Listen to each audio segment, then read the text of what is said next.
The very mention of the name brings to mind things so evil, so fantastic, so degrading. You wonder if it isn't all a dream, a nightmare. No! No! No!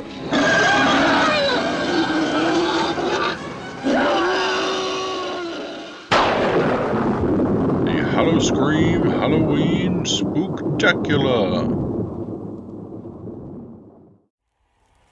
Greetings, creeps, and welcome to the Hallowscream Halloween Spooktacular. Joining me for much of today's show will be Kay, Paul, Pete and James from the UK Halloween prop making group. Coming up, we discuss Hocus Pocus 2 in the Wretched review, and I'll be talking to the host of former Halloween podcast Hauntcast and now hosting his new show Shocktails.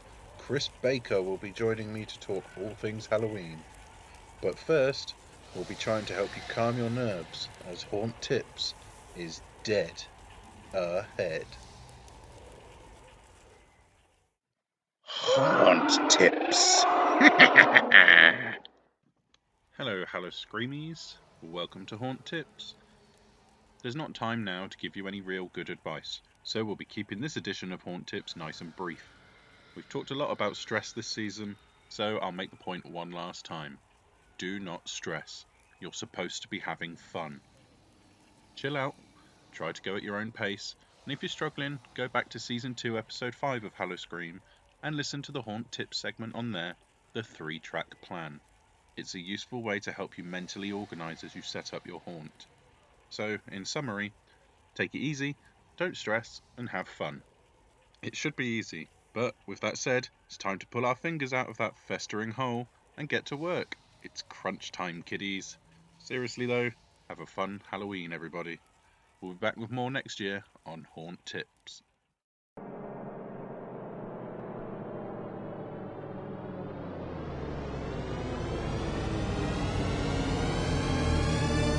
Wretched review.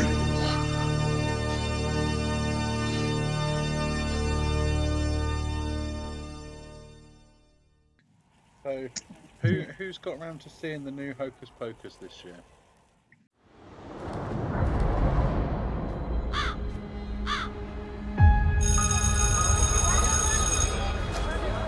Hey, happy birthday. Thanks. So what are you guys doing tonight? Birthday ritual, scary movie marathon, same as every year. You know, legend has it, it's on the 16th birthday that a witch gets her powers. Another year begins anew. Maiden, mother, and crone too. We call on thee with one request. Help our intentions manifest.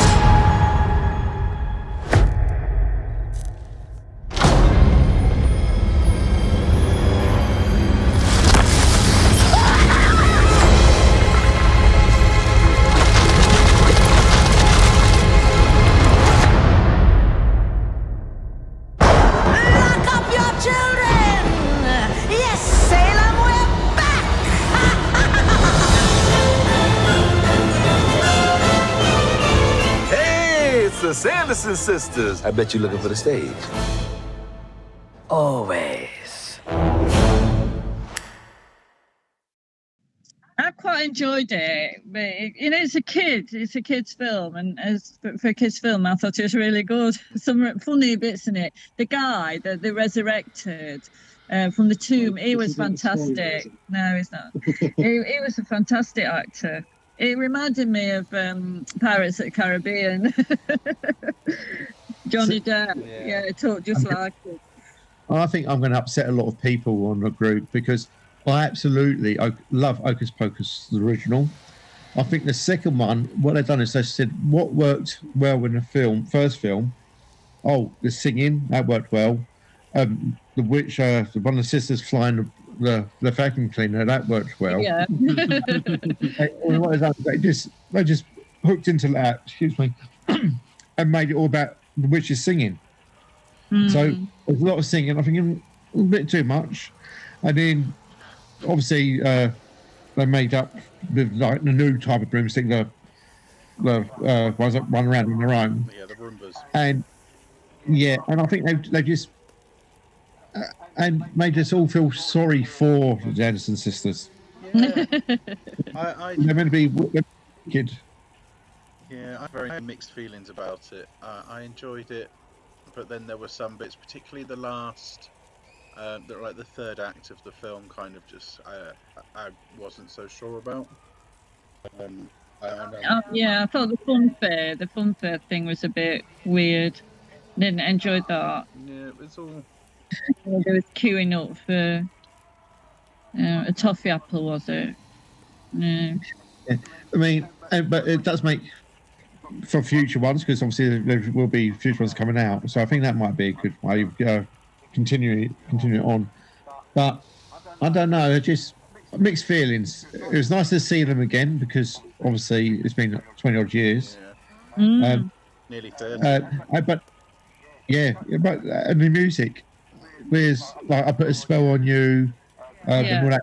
I thought it was brilliant. But the music this time round, I don't class it as Halloween type music. There's nothing I would put out onto my haunt or on my playlist. Like I say, with all the music and the fun fair and them dancing down the street, reminded me a bit of Thriller, to be honest with you, on that one. Yeah. And the way they edited it, I mean, I don't know if it's the way I was watching it, but they seem to have the children's heads either side and as framing it, so you're just looking through their hair all the time. But it could be because where I was sitting, we had a lot of people around, so it might be the way I was watching it. But yes, it was a good film for the kids of today. Was it like the original? No, I was a little bit disappointed, but I'm glad that they did make a sequel because they did that a long time ago. Yeah, been a long time coming, hasn't it? The film. Yeah, I mean, Waited a long time. Sometimes I felt like the effects were a bit off as well. It felt like they'd not given it the budget it really could have had for a movie like Some that. were good. In the forest, there were good effects. Yeah. It was just things But like... on other things, there weren't, so like when they were in the sky and things, it actually looks better in the original. And so it's a Disney straight to Disney Plus, so they don't have necessarily all the costs of taking it to theatres and all that kind of thing. So I felt like there could have been a bit more of a budget there, but it also felt like I've got, like I say, mixed feelings. I did enjoy it, just didn't love it, but I felt like the whole thing was just a setup for a TV series with this new group of girls. Yeah, I really love that. Definitely agree. Sorry, Peter, carry on. No, so you go, Jimmy. I think part of the problem is the original was very similar to Ghostbusters, being sort of lightning in a bottle, and trying to recreate it doesn't quite work in this day and age because the filming styles have changed. You're seeing everything in high def now. Everything just looks off. It was good. It was a Saturday popcorn flick. Quite happy. Sit down with the kids and watch it. We watched it. Me and Jamo, we enjoyed it. We had fun. I wouldn't really take anything away from it other than that.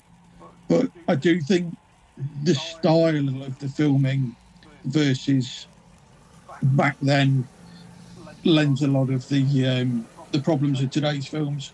You take the new Halloween films. Now, they could be amazing if they were filmed on an old camera in the old style.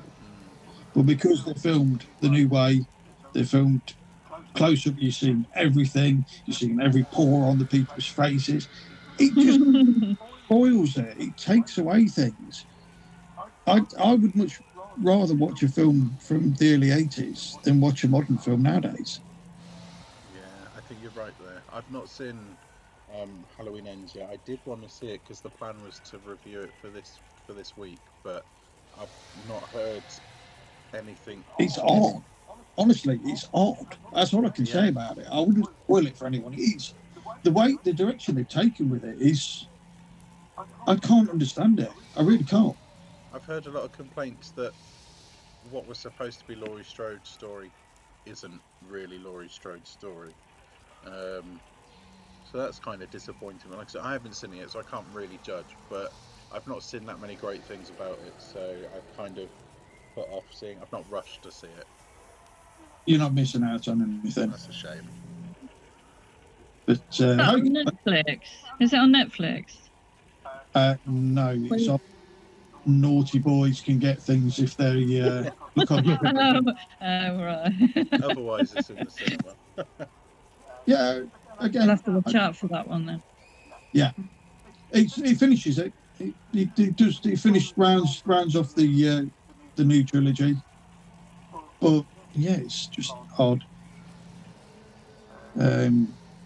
Halloween's a funny franchise anyway, because you've got so many different branches to the story now. There's like 3 or 4 different sort of Halloween universes. It's like Marvel. I mean, no, I'm not a Marvel fan. Nope. But has anyone had the chance to watch the new Hellraiser?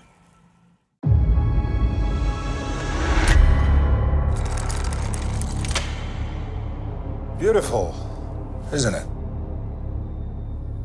It's really nice. You can hold it.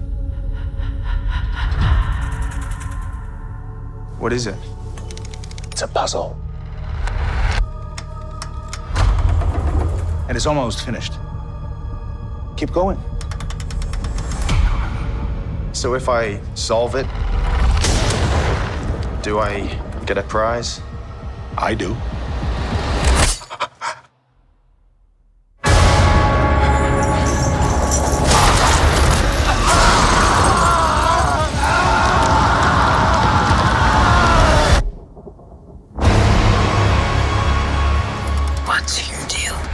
It has 6 sides, 6 configurations. It opens up and it cuts you. And then they come to collect.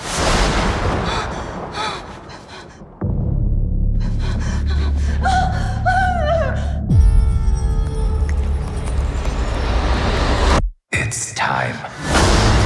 Greater delights await. We wish to see you proceed. Feed it. Their blood, their pain. All for us. What is it you pray for?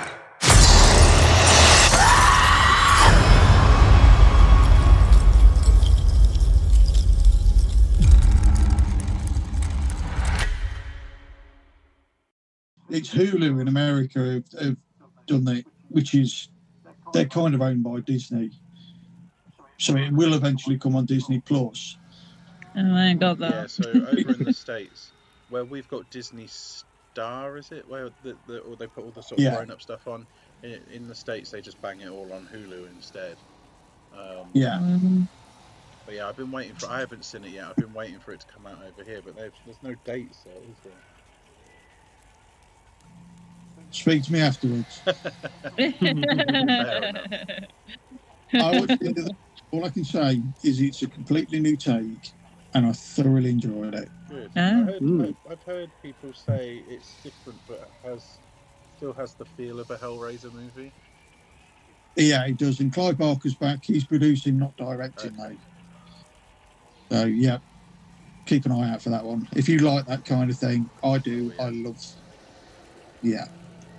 I mean, people say, but I've enjoyed them all. How do the effects stack up on that? Do you know, they stack up better than anything I've seen lately. Really? Especially with it being a modern film. They've gone more practical. Right, yes. Rather than digital. Which is really nice and feel to it. And I think with Clive back doing it, he's really put his foot down and said, this is how it should be, this is how it should look. And it does have that feel, which is nice. It's dark. I seem to remember, was it, if it's that film that I'm thinking of, didn't they have a scene where something kind of comes up out of the floor And I think they filmed it by having like a wax model that they gradually melted down and then reversed the video. Yeah. I mean, like that was done with a practical effect and looked absolutely amazing. I'd rather they use practical effects. I know sometimes up close they look a bit hinky, but they just add to it. It adds to the visceral quality of it. I mean, I think you need digital as sort of... It shouldn't all be digital. No. It should be practical effects, but touched up with digital. Yeah. That's when you get the best effect. I hate to see digital blood spray. It just looks... Yeah. I swear, surely they've spent more money paying some guy to digitise that and create the, you know, do all the work on that, than just spray, throw in some custard with a bit of dye in it or something, you know. Crazy. Yeah. Corn syrup or whatever it is they use. Yeah, I think it is corn syrup. Yeah. But it's just nuts. Like, you know, you go get some corn syrup, a bit of red dye, job done. And like, they're paying people what must be thousands and thousands to do digital, and it doesn't make any sense. And it doesn't work. No, it doesn't, because it stands out like a sore thumb. Yeah, sometimes it's lame, isn't it? I've noticed a lot. You see, like the Marvel movies.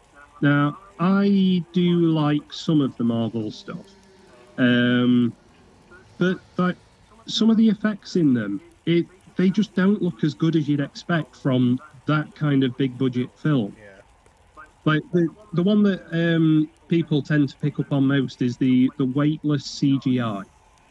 Where someone's obviously done something in a computer, the physics aren't quite right, and you can tell straight away. Yeah. Like even if they did like a mocap type thing, that it'd make it so much more realistic. But when it's entirely digital, it just looks wrong. Oh, I can totally agree with that. Totally. I think the only for me that they've pulled it off would be Guardians of the Galaxy. Because I would like that, yeah. Because most of that is make believe. You can't do that physically. Once you get down to where that's a rock, and you think, yeah, but is that a digital rock or is it a real rock? You can tell the difference. But when it's space stuff, then just chuck it all in. Yeah, there's good one if any of you guys have not seen it yet. There's new Marvel one, Werewolf by Night, and it's a comic wise, it's a character from the 70s, and I quite like all the old Marvel horror comics, but it's a completely different take on the Marvel stuff. It's not it's only an hour long, but it's well worth a watch. It's done, it's black and white, it's done in this old horror style that's kind of reminiscent of your Hammer horrors and that kind of thing in the Universal monster movies. There's mostly practical effects. There's a couple of bits where you can see where they've had to touch up the digital and stuff, but like the werewolf costume and everything, that's all practical and stuff. So it's that's a really good one. I really enjoyed it. I wasn't expecting to. I enjoyed it. No, I just came out that enjoyed it. Yeah. And to have your main character, who, and it's not a spoiler, is a werewolf, to be calling Jack Russell is just Jack Russell. He's off their tree. Yeah. Comic Again, that was the late 70s. I imagine they were stoned at that point when they were writing that. Yeah. Worked so well. Yeah. But the style of it, like you said, Oliver, it stylistically, it's beautiful. It is. They do. Any other film recommendations? Trick or Treat, if you've not seen it. Yeah. No, I'm trying to get that, but I don't know what it's on. It's not on Netflix, so I can't watch it. Get yourself. I think quite a few people said that. It's good. The DVD, I've got to buy it then. Yeah. Right. Right.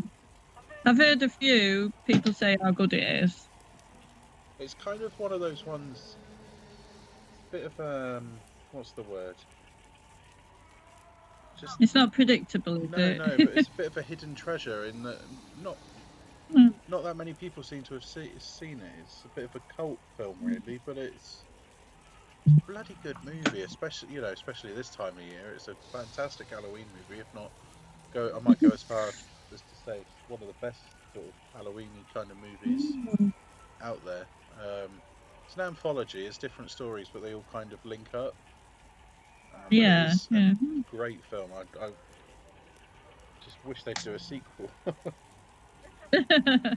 Apparently, it's coming. Yeah, but they've been saying that for a long time.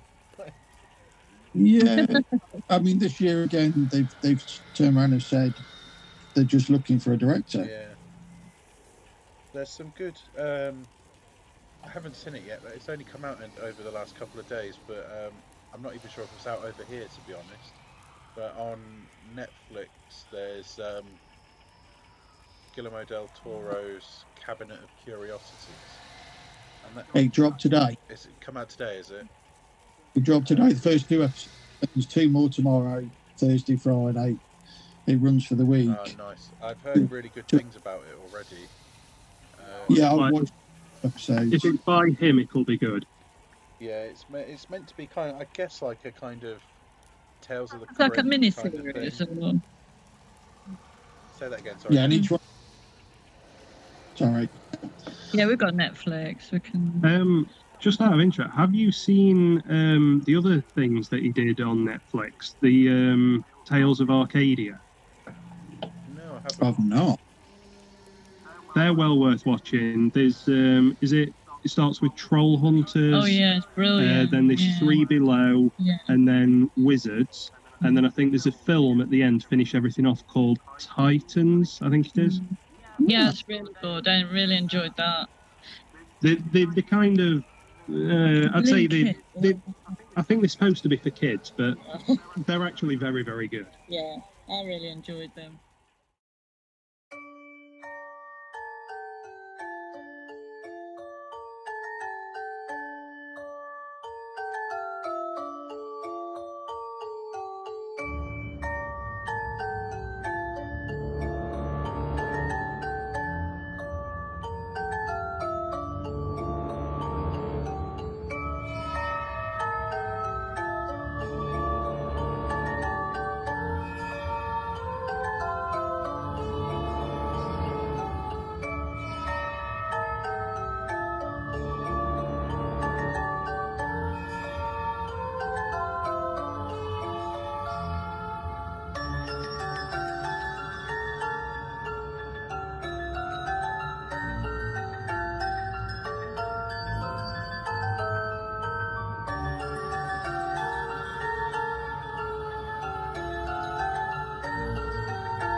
We're not ever asked us to come up with proper props. Yeah. I've looked back and back and back and back, and I've got 2 favourites, but I didn't realise how many people have posted this year. I know. Lots of people. Heidi, she's really good, isn't she? Heidi, is it Burnett? She's good. She's done like a little hutch now, a little hut thing. Yeah, well, she's doing a pirate ship, so I've actually got Oliver. I'll come down with 2. Okay. Can I go with 2? Oh, have you? I'll take 2. We've got a lot, but there's too many. Yeah. There's a couple that's done like the carriages, like for the hearse. Yeah. So I was going to say that's one of mine. I think it's Nathan. Is it Nathan Murray or something? Yep. I think Nathan and his hearse, he's lit it all up, and I think it's absolutely brilliant. So that was one of my favourite props of this season. And then obviously Heidi for the sheer Heidi does it. Yeah. Of the pirate ship. Only recently I started looking at the pirate ship. It's huge. I know. She must have acres and acres of land. I know. I only realised, I think yesterday or the day before, I saw a post and realised how big she was actually going with it. It's crazy. Yeah. We want to do a big pirate ship. We just haven't got the room. Yeah. I hope it goes well for her. There's a guy in America. Have you seen his pirate ship? I can't remember his name now. It's fantastic. It looks like a proper pirate ship. It's got a walkway and everything on it. And he reckons it only takes him a couple of days to put it up. That's mad. No. Yeah. No, I hope it goes well for Heidi this year. She had like a little tornado last year, didn't she? Oh yeah. It's quite daunting, isn't it? Soul destroying when you go out and your props are like all blowing everywhere and. Yeah, I'm not going. Or the weather. I'm not going to tell the story again because it's in 2 of the interviews already that I've done. But like last year, I lost my mausoleum facade, and that was kind of like the main like the background of my display, and it just messed that up. That were brilliant, that Oliver. Really cool. It was really easy. Well, I say easy. It wasn't easy to build, but it was quite simple to build. Yeah, when you've got to try and do it again, recreate it, you've lost the momentum, haven't you? Yeah, that's it. I've got a few ideas. We'll see how it goes. I'm just kind of. I'm not planning too much this year because I'm just kind of waiting and seeing how it goes weather-wise. Yeah, with the weather. I've got a couple of ideas in my head. I haven't sort of made anything concrete. Secret.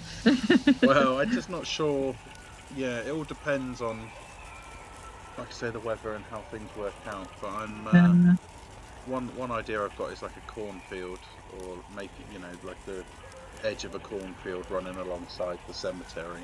Have a scarecrow in there or something, and maybe because I normally wear my werewolf costume, so I might jump out of there.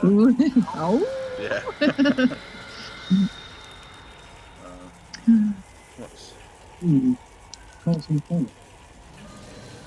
My house looks like a hoarder's thing, hoarder's place, like a gypsy camp. There's stuff everywhere. Creepy cloth. How's a creepy cloth? Just emptying boxes. Oh no, we're not use that. We're not bothered with that. Oh, that's broke. Put that back. That's what mine was like. Yeah. Packed all most of the stuff away now, boxed it back up the loft. Yeah. The stuff that's gone out is going out. We were going to do a massive pumpkin patch type style thing. Oh, was you? I've just thought, no, there's enough out. Yeah.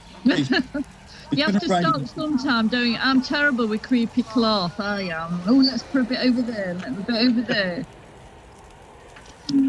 We've got a wall. Sorry, go on. While we're talking about props for props.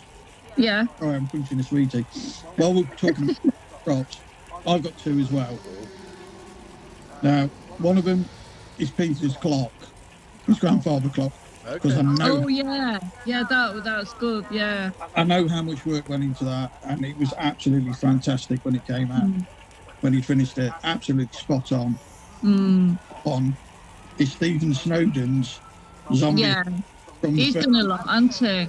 Yeah, but this particular one, it's just the head coming out the ground with the worms in the eyes. For me, absolutely spot on to the film poster. Yeah, it is bang on. It's such a lot back. The minute I saw it, I went, "Oh, it's that!"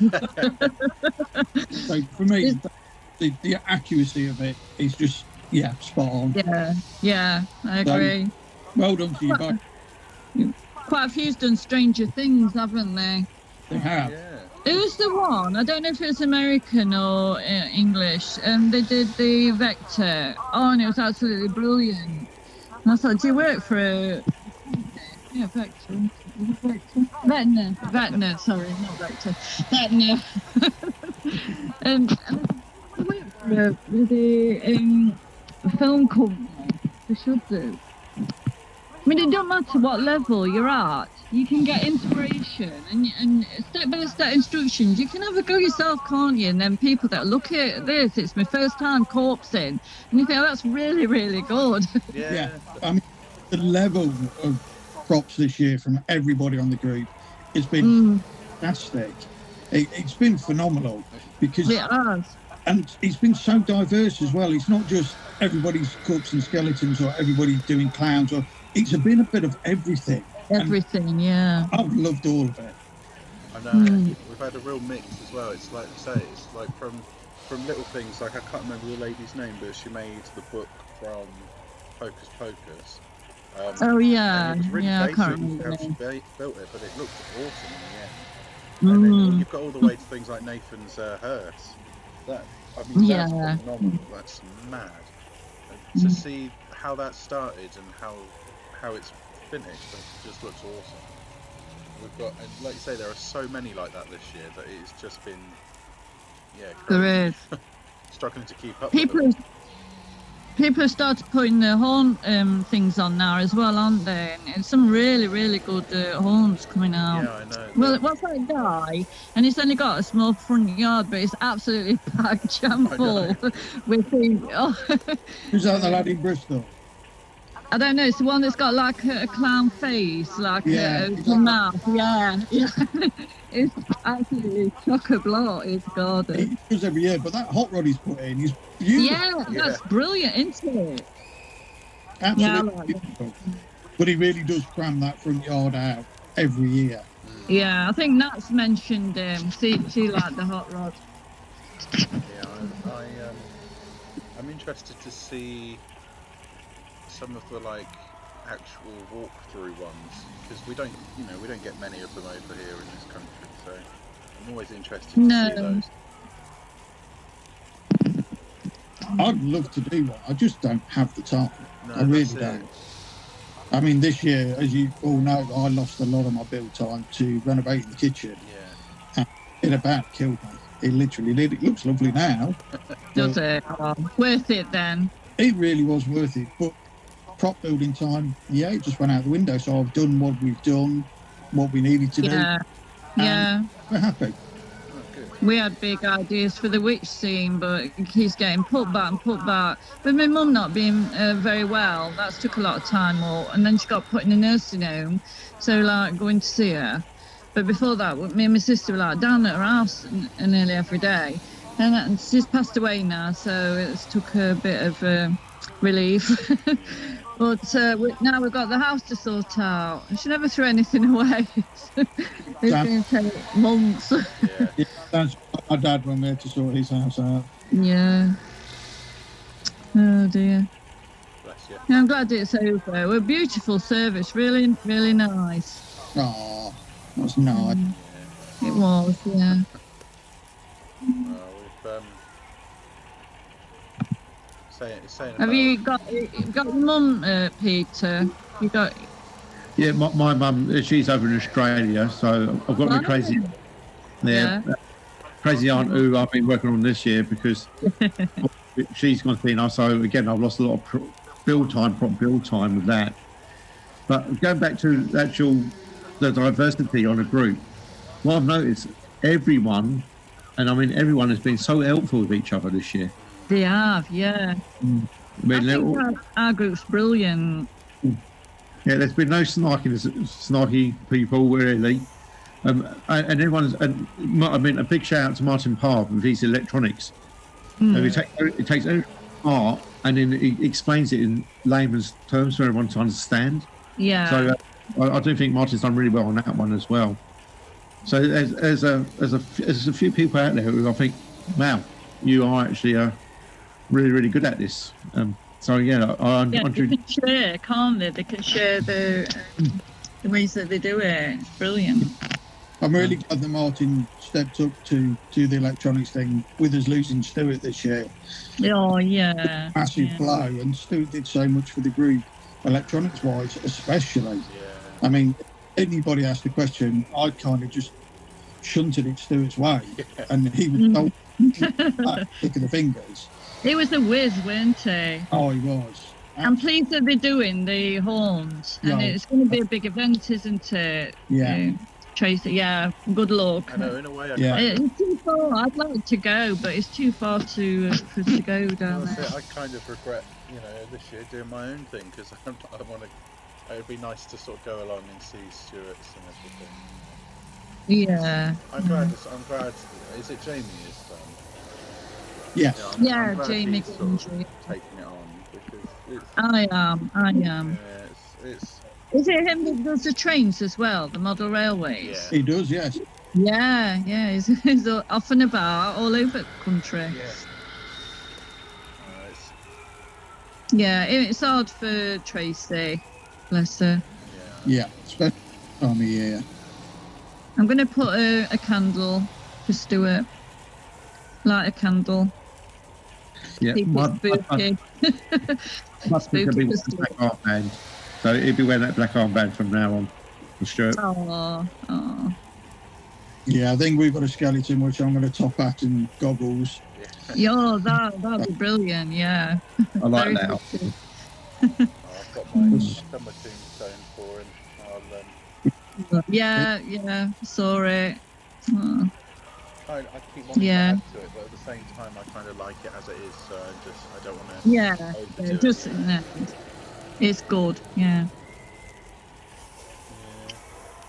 He's going to be missed. They're not forgotten though. No, never forgot. I had to mention him in the chat here because he is still part of the admin as well. He is, absolutely. I don't think I'll ever be able to bring myself to take him off. No. Because he was reluctant to actually join the admin team when I offered him it.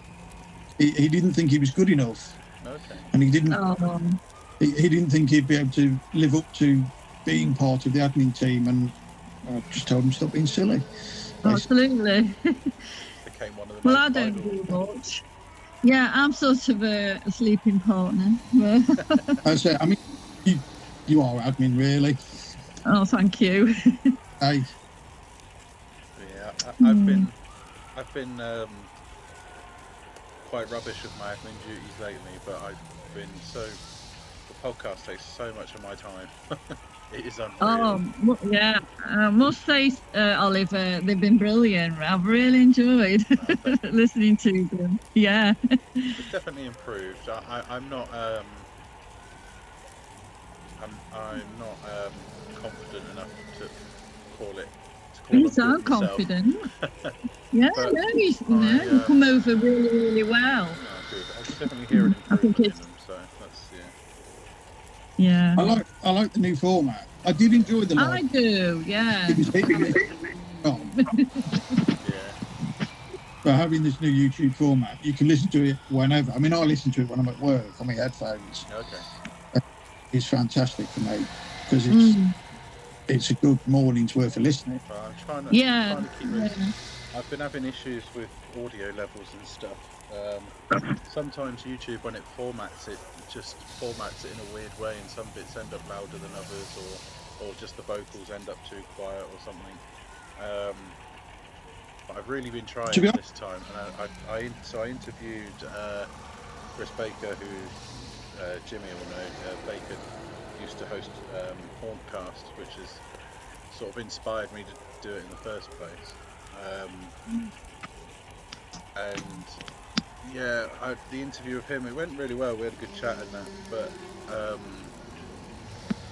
the audio quality was really bad on the recording. But I think I've managed to sort of mess with it enough in editing to sort of cover most of it. But for some reason, it was recording me at, everything was set up as I normally have it, but it was recording me really high levels. So you're hearing every breath I took and all that kind of thing. So I spent like 2 hours just editing this one interview yesterday, just going through every few seconds and lowering the volume on my breath and that. Heavy breathing.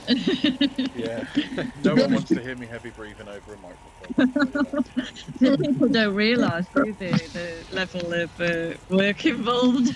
Yeah, it's normally not too bad, but yeah, for some reason, yeah, I've just been going to invest over the next year, going to invest in some better equipment, I think.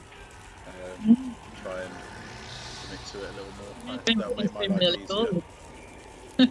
I remember when you used to do it, and in your break, was it at work? Yeah. Just a little live stream at work, Yeah. And then say, what can we talk about this week? Yeah. Well, that was it. I always try to do it as kind of just a way to sort of connect the group, really. Yeah. But Yeah, good idea. Yeah, but the live streams just weren't all that sustainable. So it was, you know, I think Jimmy suggested the podcasting sort of style. Yeah. And yeah, it just went in there. Yeah, it's a natural progression, really. Yeah. The live shows were great, and they were great fun, but it was they were. Yeah. getting people together at the same time on there, and the next natural step was to go to this kind of format where you can record what you want in your own time, edit it as much as you like. And to be honest with you, it was only the first show that had any volume issues, and I really nearly did shit myself when that music kicked in. Yeah, it was a bit.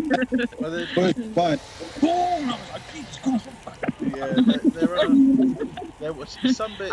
I got the earplugs in, and it come out haunting inspiration. Oh. Some bits I tried to leave as almost like a little bit of a jump scare, but Well, they were. Yeah, well, that bit for you, Jimmy, it wasn't meant to be. It's a new pants scenario. It's getting there slowly but surely. I've you know, been able to interview a couple of cool people as well.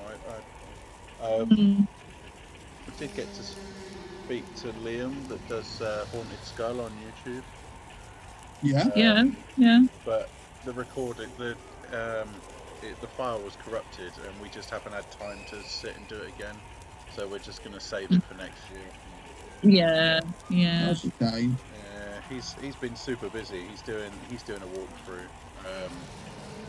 He's doing his for I think it was the British Heart Foundation. He said. Yeah. That'd be interesting. That's the kind of thing I like to see sort of more and more of in the UK. Really, I want to get to that level that the States is in. There's some fantastic ones. I was watching one. It was like an enchanted forest, and this woman had done it all herself. I think it was in America. I can't remember her name. I'll have to look for it. It's brilliant. She has interactive actors as well. And yeah, it's brilliant. Can you remember the woman's name? No, but it was good. She says it only takes her about 2 days to set up, and she's got a massive garden at the back and at the front and everything. And it's got like dragons and castle walls and everything. It's really well done. Was it not that put that one on about the woman in America, and she's done this haunt, and it's like nearly all white people. This woman that did it was like a makeup artist, and she's retired, and she's done all these mannequins, painted them herself. They're fantastic, and she set them all up on her front porch. It's about 4 tents. Yeah, I can't remember who that is now. I think it's America. Yeah, it's 4 tents. It was really good because she had like 4 or 5 tents on the front. That's it, yeah, on the front, and they're all in different themes, but they like all look alike, don't they? They're like all in sort of white and cream dress. Yeah, very. It's really good. Yeah, it's a weird style, and I'm sure I've seen it somewhere before, and I can't sort of drawn or painted somewhere.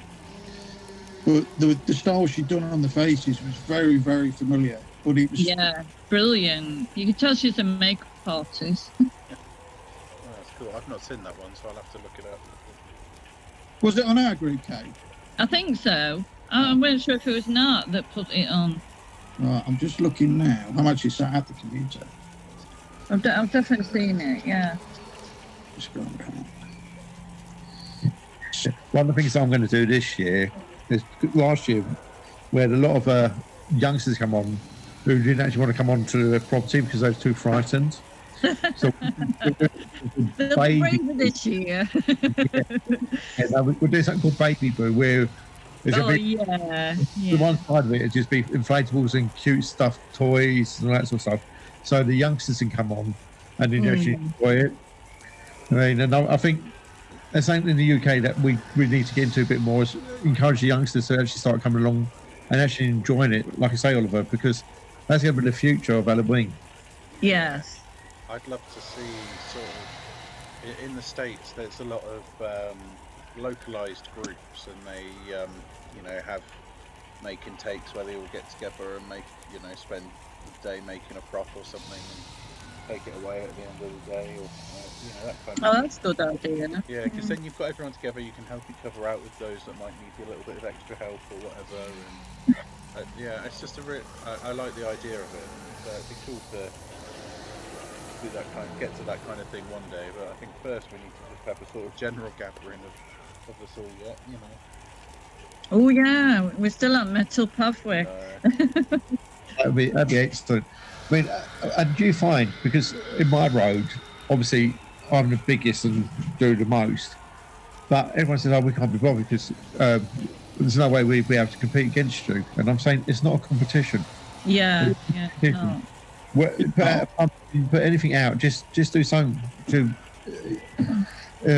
bring it up, bring a spirit to the. Join in, yeah. We're the biggest on our street.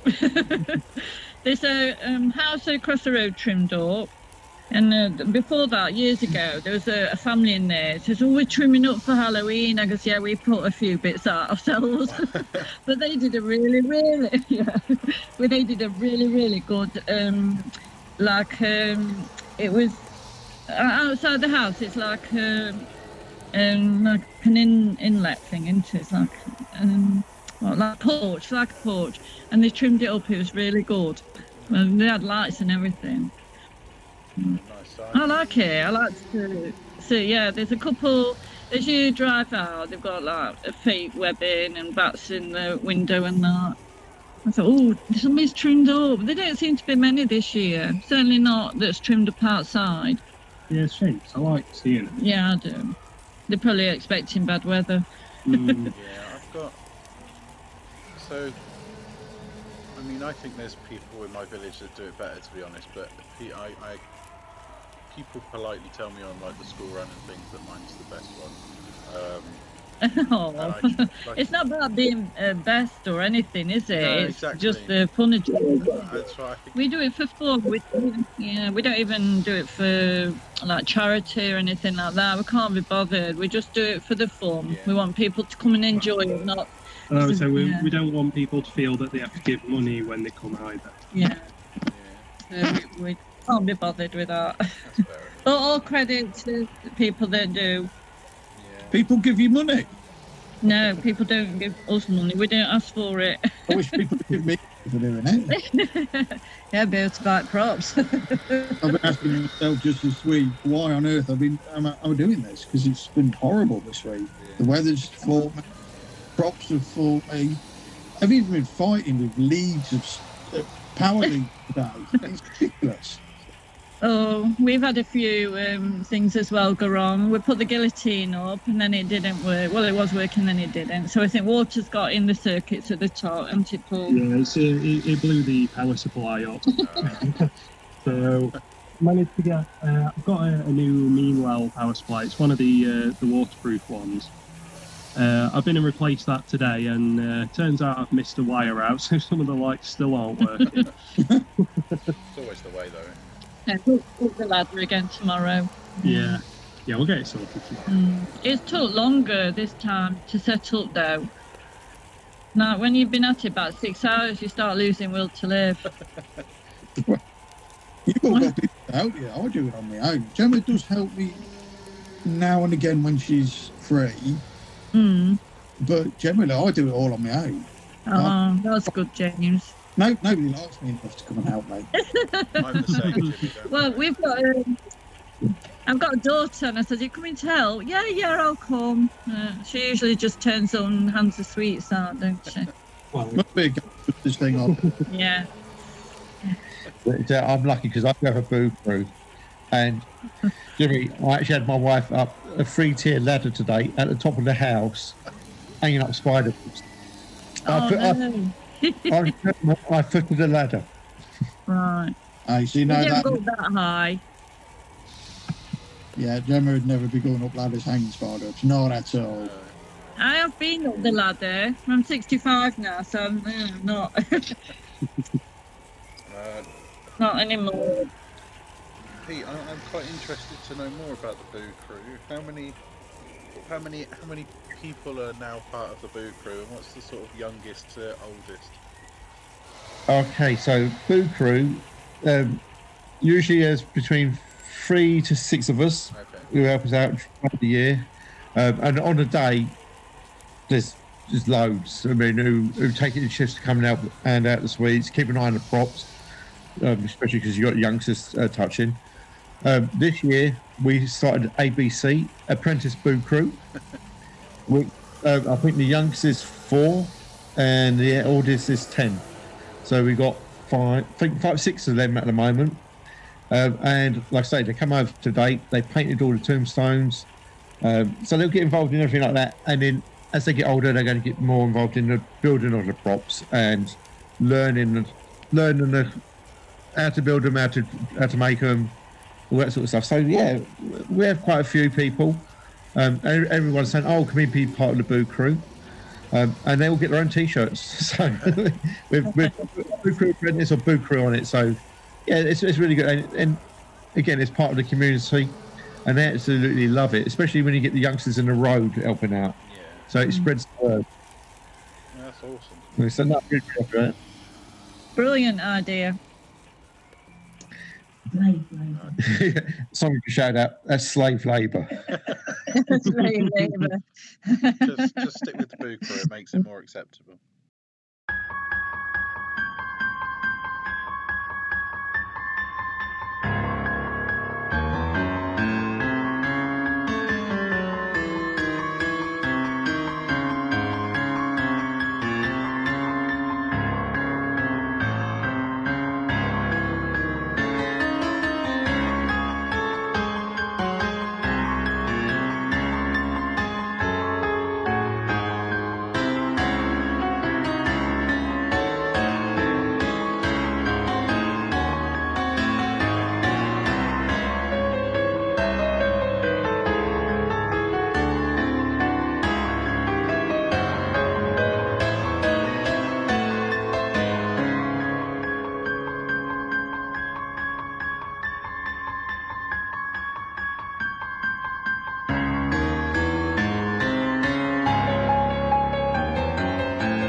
Oh, what about the favourite props that we've done? You know, like what's our favourite?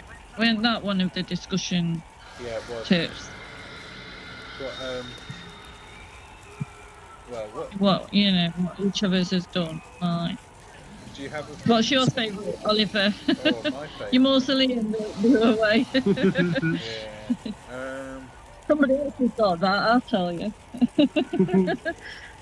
It'll be set up down street. Yeah, my favourite prop is probably my drop window.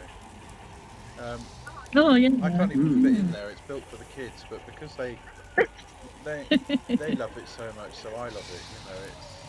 You know, it's really nice to see them getting involved, and I don't make them stand out there all night doing it kind of thing. They go trick or treating first and everything, and then get involved. It's kind of I do miss taking them trick or treating, but at the same time, I can't really leave it all to go and do it with them, you know. So it's, but I enjoy seeing everyone's reaction to the setup as well. I used to take mine trick or treating. I used to dress up as well. Witches, or I was a mummy one year. My bandages kept coming undone. It was absolutely bitter cold. It was freezing. It was dead frosty on the road, but we went out, didn't we? I think our favourite's the guillotine. Yeah, I've got a bit of guillotine. It doesn't move or anything, but the speaker's in, and just about where the kids' ears are when they walk through, and it makes a really loud, like chopping your head off noise, and it gets me, and I'm used to it. I go out the gate and it set it off. It's also it's one of those that it seems like such a simple thing. It's like it doesn't move. It's completely static. It's just audio, some light, but then it is actually quite a complex prop. Like, if you've seen pictures of the inside, it is full of electronics. Paul's terrible with wires, honestly. Oh yeah, I can't help but overcomplicate everything. This is the guillotine version 2 as well. Yeah. This is the second guillotine. The first one didn't have enough room for the new electronics, so we had to go with the bigger one. Go home. Yeah, electronics, they're my kryptonite. Yeah. I'll leave the electronic to Paul. Yeah, I can't make head and tails of them. I'll do all the costumey things and that. The other thing that's quite popular, we've got 2 TVs, well, it's computer screens outside on stands, and we play a little short video, something that we've done for the haunts, like we did a Black Monk, we weren't filming it. Yeah, we went filming at Rufford's, and then we went to a bookshop that's a tea room, but it's dead old-fashioned. We did some filming there, and it turned out really, really well. Awesome. And then we're doing the zombie response again, because we've run out of ideas and money and time. Time's been the main factor this year. We're doing that. Oh, my costume first. What about you, Jimmy? Have you got a favourite one of yours? Ooh, props that I would call favourite that I've made. Not really. I despise all of mine equally. I've actually making all of them. They fight me all the way along. I have a brilliant idea, and then when it comes to realising it, it's like, no, not doing that. Oh. No, seriously, I think out of everything, it would have to be my mausoleum entrance. It was a spur of the moment thing. We were chucking an old wardrobe away, a solid wood one. It had seen better days. And as we started to take it to bits to take it down the tip, I just went, hang on a minute. And the haunting brain kicked in, and it literally put itself together. I know it was work to do, but it literally... And you know, I put it out last year, and normally at the end of the haunt, I'll strip it down, take it away and put it in the shed. And I didn't. And it stood out all year. Wind, rain, snow, and it's still out there now. And it's still stood. And I think this is going to be its last year. because some of the wood started to split a little bit. I think it's took its toll on it. But yeah, I think if I was going to say something, it would be the mausoleum entrance, just because of the way it made itself. I like your is it a witch's like cabin type thing that was built out of the greenhouse, one of the little greenhouses. Oh, the pop-up. Oh yeah, I saw that. That was born out of desperation, because I managed to pick up those that trio of witches. They Stitchwick sisters, Stitchwick, whichever they are. Cheap off eBay, start of 2020 before the pandemic dropped, and I've not put them out yet. I've not been able to use it because every year I've thought I'll use them. It's pissed. And this year we're doing witches. I want it out. What can I use to cover it? I looked at sheds. Sheds are really expensive again because the wood price is going up. And we walked into Wix's and they were there right at the front and they were reduced. And Gemma, I looked at her and she went, "Why don't we use one of them?" So I bought two. Yeah. Yeah. So next year, hopefully, I'm going to use second to make another mausoleum. We want to do a witch scene, and the witches you get, it's like you can't put them outside, so we need like some sort of covering. Yeah. Put the witches under. To be honest with you, just for that, they're brilliant. They fit in there lovely. I've left the front so that I can zip it up and down at night. So once it's gone down, they will just stay dry. You can sit in there all night and stay dry. It's lovely. And the wood we were using were old fence panels we'd taken down and replaced. So they were already pre-weathered. They just needed chipping down. I was impressed. We've got some fence panels, haven't we? Yeah, part of our fence blew down on Paul's property. So, we've got some old fence panels. Just give us an idea there. It's all pre-weathered. It looks brilliant. Yeah. And it's easy. So my favourite prop, Ollie, I've got a couple, but pumpkin tree is probably my all-time favourite. Where we made a pumpkin tree out of expanding foam, Jimmy's favourite toy. And then we got, remember the range a couple of years ago, done that hanging decoration which was like a tree face, and we incorporated that into it, and we've got all hanging pumpkins and that, and the kids make a beeline to it every year. So that was probably my all-time favourite one, followed closely by the cemetery gates. And I do love my cemetery gates. Apart from last year in the winds, they went over. Ooh. So yeah, so but no, but I'll say that the close second now will be the Terrorhawks that we made, because they're brilliant. They are great. Yeah, idea. Simple. Honestly, I think I've knocked them up in 25 minutes each one, so quickly. And I thought they were going to fight me, and they weren't. And I thought, do you know what? For something so easy to build, cheap to build compared to most other things, and the effect, so they're probably now a close second. But pumpkin trees are great. They're absolutely ace. I love them. Yeah, they're great. I also really like the panelling you put over the windows. Yeah, I do. I like that. Really Brilliant. Yeah, and again, that is really cheap. Couple of pallets, broken down and measured to fit inside the recess of the window. And what I've done is I put straps around the back, go through the window frame, and they're just hung together. So indoors, and a bit of weed suppressant. So that is really nothing to buy a prop, because you just go skip raiding. Yeah. Right. So that works out really well on that one, Ollie. They've been rebuilding the garage in my village, and there are so many pallets outside it, and I am so tempted every time I go past it. But I haven't got time or anything to really do with them, so it's not worthwhile. we shall see. I might manage to think of something about it. Yeah, it's always worth buying that sort of stuff. Grabbing that sort of stuff, because you regret it if you don't.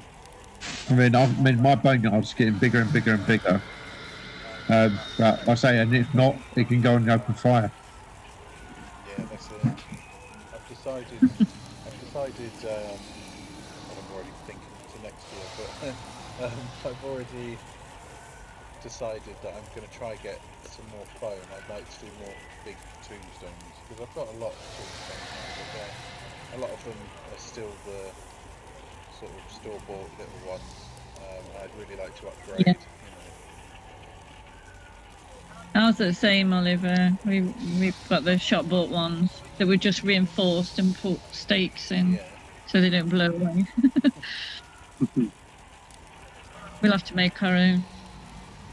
It's great for making your own. It really is, and it's so easy. It's practically.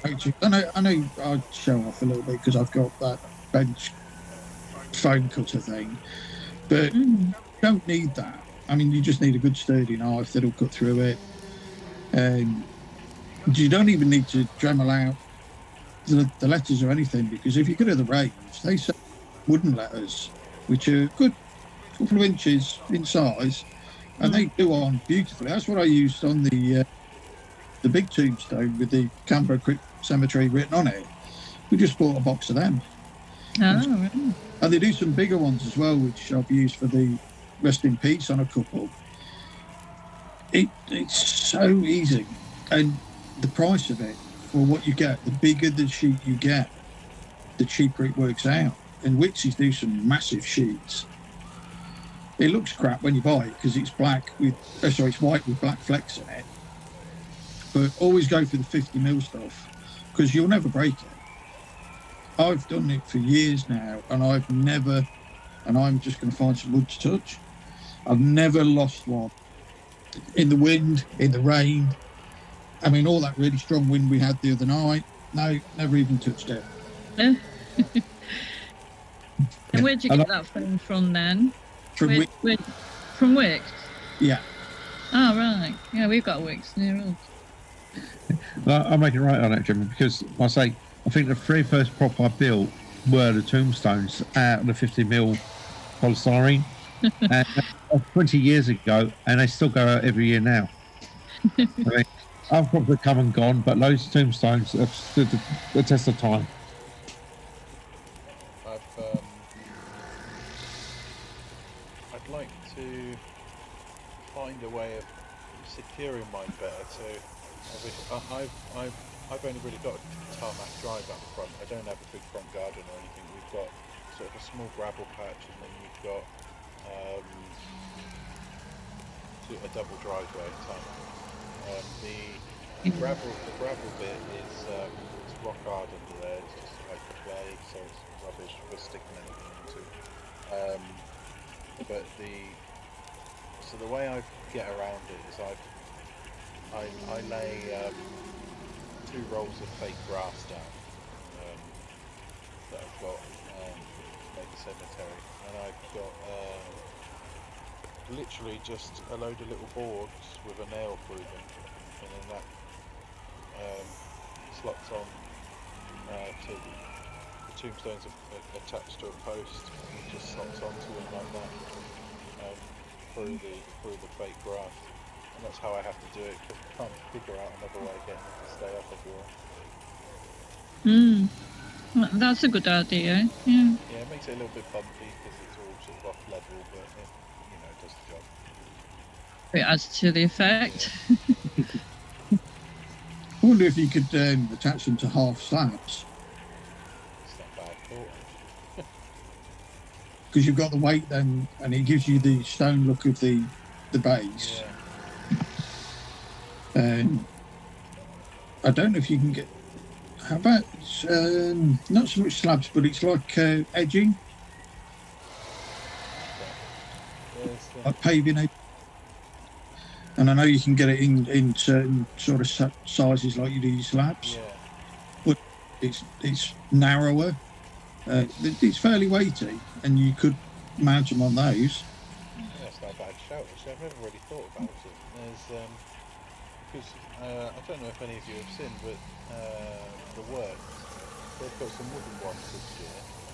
That, Yeah. the £10 one's good size, but that's on a base of, the fold itself up. I did pass the Works the other day, and they had one in the window, and I thought, about making a base like that. But I didn't think about using anything particularly heavy for it, so that's not a bad shout at all. Again, Oliver, what you can do, try and think outside the box, is if you do 2 tombstones at, say, 15mm wide each, and then having a box inside, like a plastic container, which you can fill with water.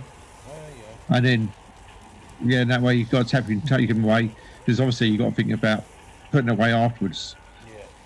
I mean, but something like that, or you put gravel inside the tombstone itself. So you probably because you've got tarmac and gravel, you can't put anything in the ground. So you need to put a weight on the centre and the bottom as centre of gravity.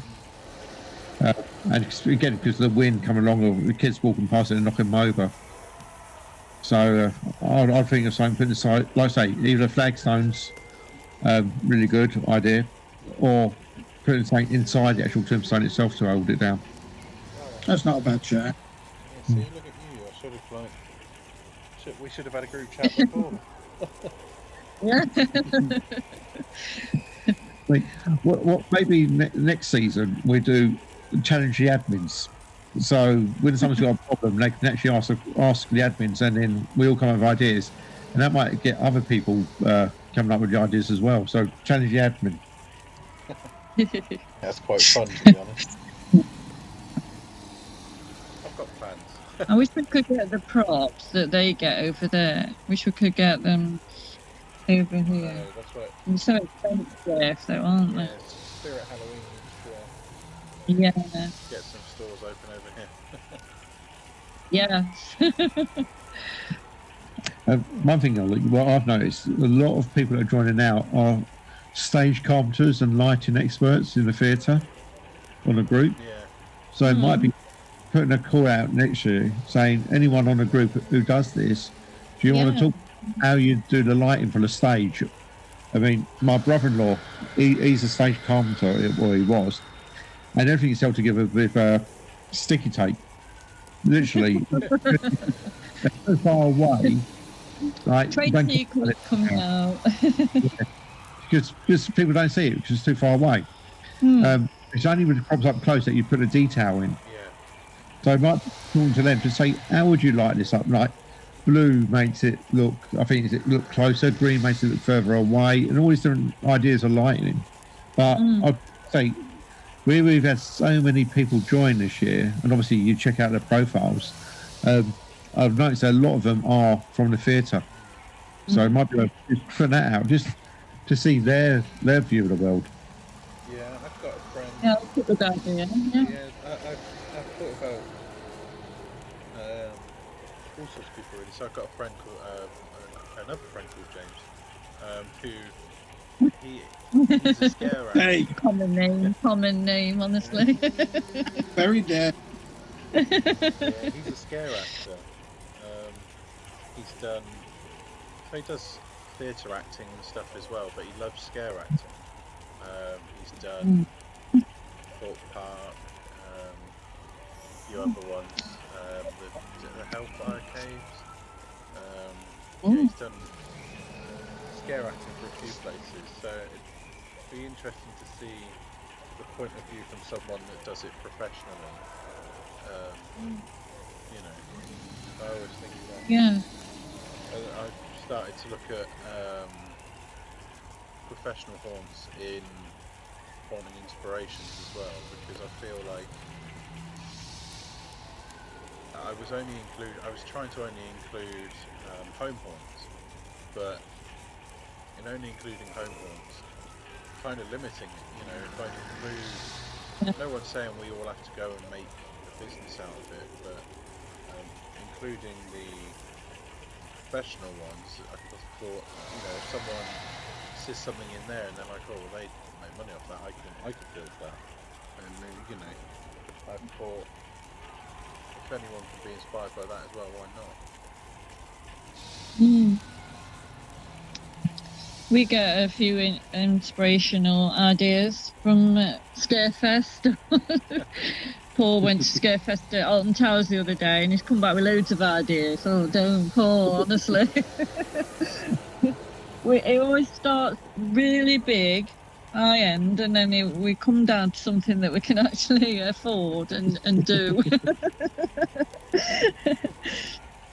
Someone needs to reach out towards an interview based on this scare acting as well, Oliver, is Christopher Stowell, who's running East Midlands Ghostbusters at the minute. Okay. He used to do clown scare acting around Nottingham Way. Oh, right. We got chatting about it when I was still part of East Midlands. So he might be one to actually reach out to as well. I know he likes a good chat and he loves his help. He loves his acting. Although at the minute he's completely swamped doing East Midlands. I couldn't have left it in better hands, to be honest with you. But yeah. It's surprising how many people don't like clowns. I'm not very keen on I'm getting better. I'm a bit more desensitised through the Halloween thing, but no, I'm not a big fan of it. Quite a few.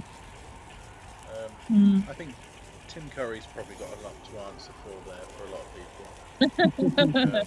Oh, he was great. He was Tim Curry. Yeah. It's nice that there's a one of our props. It's nice. Sorry, it's Oliver. Right. I'm saying it's nice that there's a whole new sort of generation that's got their own Pennywise to be terrified of. We've just got a basic clown thing. We built a clown box. It's one of our props. When people come up the up the path, and there's a sensor and it activates the clown, and it just pops up to music and then goes down again. But people are terrified of it, aren't they? Oh, I quite like the clown. I think it's lovely. I did get set up when we trooped as Ghostbusters at MCon in Nottingham. A friend of ours, his group was doing the Killer Clowns from Outer Space, all the costumes themselves, and they knew I didn't like clowns. My group knew I didn't like clowns, and they kind of distracted me and kept me talking. They just let these guys creep up on me. Oh, they're rotten. I literally felt sick. Andy was just killing himself. He just yeah, but that could have traumatised you for life. I don't think we get much more, but they were right behind me, and then he just went with the horn. Oh. Sorry, Oliver, you'll have to beat that out. I'll get some new friends if I were you. You'll have to get your own band. So, touched a little bit on next year, but has anyone already sort of got prop ideas for next year at all? Yeah, the witch scene. We've gone queued up. Yeah, we've gone queued up. Yeah. We want to do a haunted mansion, and the witch scene. Oh, so the clown thing. Skeletons on holiday. We'll probably do that next. Yeah, Skeletons on holiday. We're going to go to maybe Skegness, and film them doing various things on the beach or in the pub, on the fairground, if we can get permission. It'll be fun. They'll be setting off in the car for the day out, so they're going to film them driving up the road, then coming back, and then they're going to be on the beach, and they're going to be like all sunburned. So yeah, we've got ideas for that.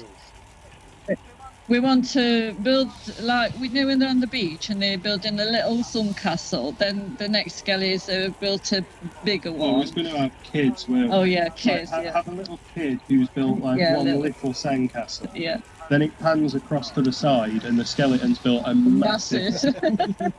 Yeah, so we need somebody that can do massive, really good. Yeah, there's some people that actually you can pay them money and they'll turn up and build you an elaborate sandcastle. So I was thinking about getting those in for the day. That'd be awesome. Yeah, we want a donkey. We'll put them on the donkey ride if they'll let us. And then on the fairground. Yeah, going to be fun.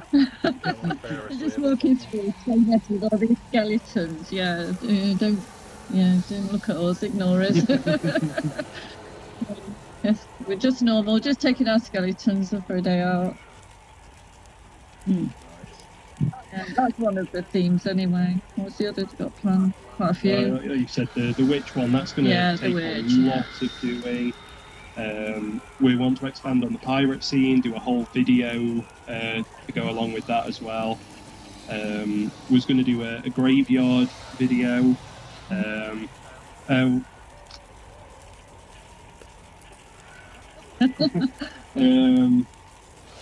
Yeah, we've got a lot of stuff that we're planning on doing. It's just a matter of finding time and money and energy as well. Yeah. And store. I told you, yeah, big ideas. Then we'll have to come down to something that's actually feasible to do. Yeah. So, Ollie, the one I've been wanting to do for a few years is actually a proper walkthrough, like a proper one where they walk through the rooms and the rest of it. But it's how to do it, because obviously most of it I want to do outside. I've been looking at scaffolding, like to try and do the walls. I've been talking to a few scaffolders around here whether we could hire it out or whether they donate it for the weekend, because you can then set it up well in advance, knowing it's going to be secure, waterproof, and you can actually have it up for more than one day. So that's something I'm going to do. So a walkthrough on Haunt is one thing I'd like to do next year, based on, because obviously we call ourselves Plantationville Haunted Manor, so based on the Haunted Manor type of thing. So yeah, that's what I'm looking forward to trying to do next year, all depending on cost. Yeah. I toy with the idea of doing like a mini walkthrough. I don't have a lot of space, but I thought if I could get like a, I can't remember the dimensions, but a decent sized, just a gazebo or something, and if I could just make 2 corridors in that, I'd be happy, you know. Just so I'd have to rebuild the mausoleum, but they'd sort of enter through the mausoleum, and it would just lead them to the front door, I think, with the system and You're not walking through your house then? No, I'm not brave. I do have that thought. We've got a side gate, so and if I sorted the rooms out properly, it was literally, we're only in a little house, mind you, but literally you can go straight through the front door, through the hallway to the living room, and then straight through to the conservatory. So I could, if I wanted to, sort of build some panels in the living room and sort of panel it all up, and just guide them straight through to the only challenge would be through the conservatory. Because the door out of the conservatory is the upper end of it. Right. So I could sort of guide them through there, then out to the back gardens. We've got an okay sized garden, so I could do something in there, sort of maze them around a little bit, you know, and then down from the side of the house. But that's a way off. Yeah, that's what. Yeah, there's a lot of work to go into that. So that's the sort of thing. Decorate inside the house, and if we like the people that come, we say, "Do you want to come in and have a look?" And then inside, so the kitchen's all a science thing. Then the walkway, that's like a disused building with creepy cloths and everything hanging down. And then we've got a downstairs toilet, so we creep that out a bit. And then the hallway and the stairs, we've got a trigger sensor, and there's like a computer and a two-way mirror on a false wall. And that's got my daughter dressed up in Victorian clothes, and she does a few poses with a candlestick, screaming and things like that. That's good. I decorate the stairs, and then in the living room we have like a family party after. So Paul's got all this disco stuff up. I must admit, I've left a few decorations up for about 3 years now, because I don't live here. I live at Ollerton with my partner. So Paul's in my house. The house across the road is Paul's, and my daughter's in there. She sold her house and we're looking for somewhere to stay for about 2 years, so she's in there. So nobody lives in the house that they actually own. It's all good. Paul likes Halloween. He'd have Halloween set up all year round if I let him. He comes up with some pretty good ideas. Did you ever go to Aaron Fixter's haunt? The one that does the Jurassic Park? No, I haven't. No, he's not doing it. Oh, yeah. Yeah, it was good. We went to it one year. Yeah, he dresses up in all the costume and everything, and he's got like a video in the back garden. It's brilliant. He's got all the like, electric fence thing up. It's not got a very big garden at that, but it looks the part, don't it? We're really impressed. Yeah, I was talking to We went down to Essex. Oh, sorry. I was talking to him earlier today, actually. He's not doing it this year because he's got some stuff going on at home. But yeah, it's he does manages to make it look awesome. I don't know how he manages. It's brilliant. Yeah, little T-Rex. Yeah, it looks straight out of the film. I don't know how he does it. Yeah, it does. Yeah. And that Christian Cristobal, whatever, the one that's in Thailand, I think at the moment, doing is dinosaur theme park over there. Yeah, I think he was making him a little dinosaur to go in his collection. I thought, Aaron would be really pleased with that. We went down to Essex one year.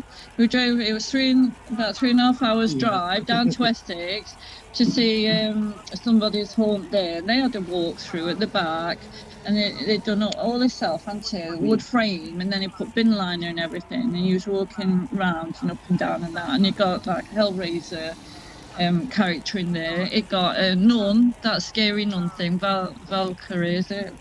Yeah. It was brilliant. It got somebody like coming out of a door, banging on a door. Oh yeah, it's like a zombie. Yeah, like a zombie that are probably trying to escape. It was really good. So he was in our group, I think, in the UK Halloween group, but then he had a bit of a fallout, so he's not doing a haunt this year either. He said he was, but he's changed his mind. What about you, James? You got anything planned for next year already? Yeah, I do. What? Do much. Say that again, sorry. Do less. Oh, do less. Yeah. Do more. No. Let everyone else do more and I'll do less. You'll be around the charity shops again, won't you, with Gemma? Yeah. Getting all the... Yeah. I do that. To be honest, I'm always in charity shops looking for old clothes I can rag up and things like that for Halloween. And creepy cloth. I'm always on eBay buying creepy cloth.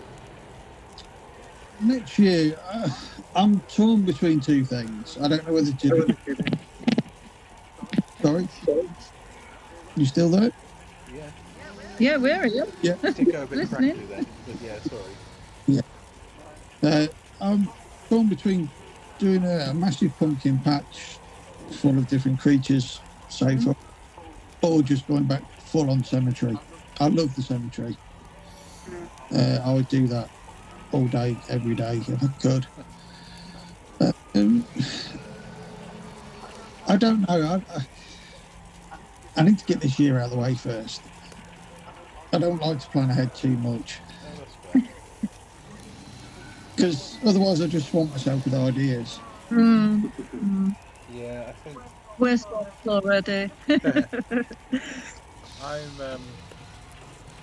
don't know, this year it took me ages to get into the feeling for it this year. That's another reason the podcast got sort of a bit later than planned, because I don't know, it took me ages to come up with ideas for this year. And yeah, I've only just sort of the last few weeks really been really up for building props and stuff, so yeah, it's one of those things. It does get you like that. It really does. And it can be hard to put yourself in the right frame of mind. Yeah. Got there in the end, mind you, but yeah, it just took a bit. Had to kind of listen to some of the old podcasts, and not mine, I'm not that vain, but listen to some of the old podcasts and get You can tell us, you can tell us. Yeah, it should be a fun thing though, shouldn't it? It can be quite stressful, panicking. We could do it another month.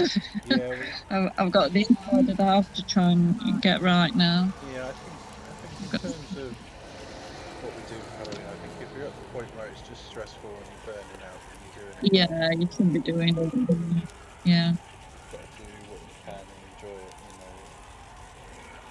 And that's what I've tried to do this year, really.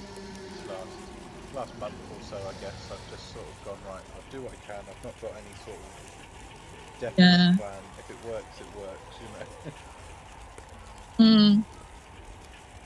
Yeah. That's a good attitude. Otherwise, it gets to you and you start panicking and.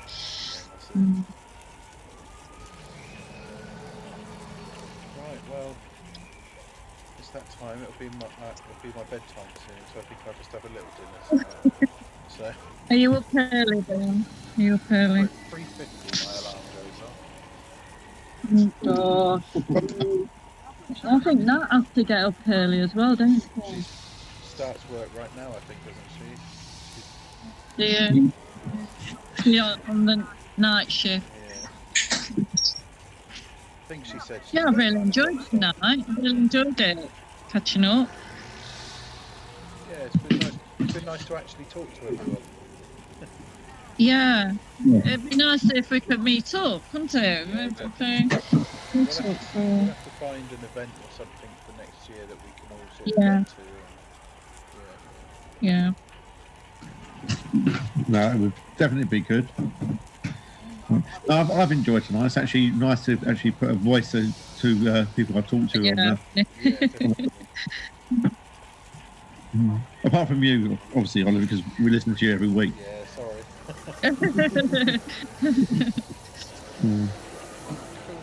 Haunting inspirations. I've tried. Yeah, I prefer to chat to people face to face. I'm not really that good on phone. Yeah, I've enjoyed it. It's been good. Well, yeah, thank you for doing it, guys. I appreciate it. Sorry it kept changing last minute. It's just the way it kept going. Things happen, don't they? We got there in the end. Alright, then.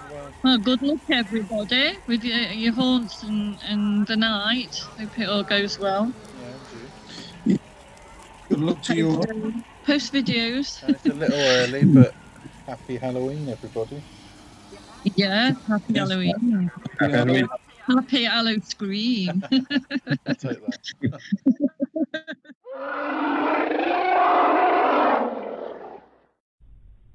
Welcome once more, ladies and gentlemen, to my open house of horror, and to a certain place that literally makes the flesh crawl.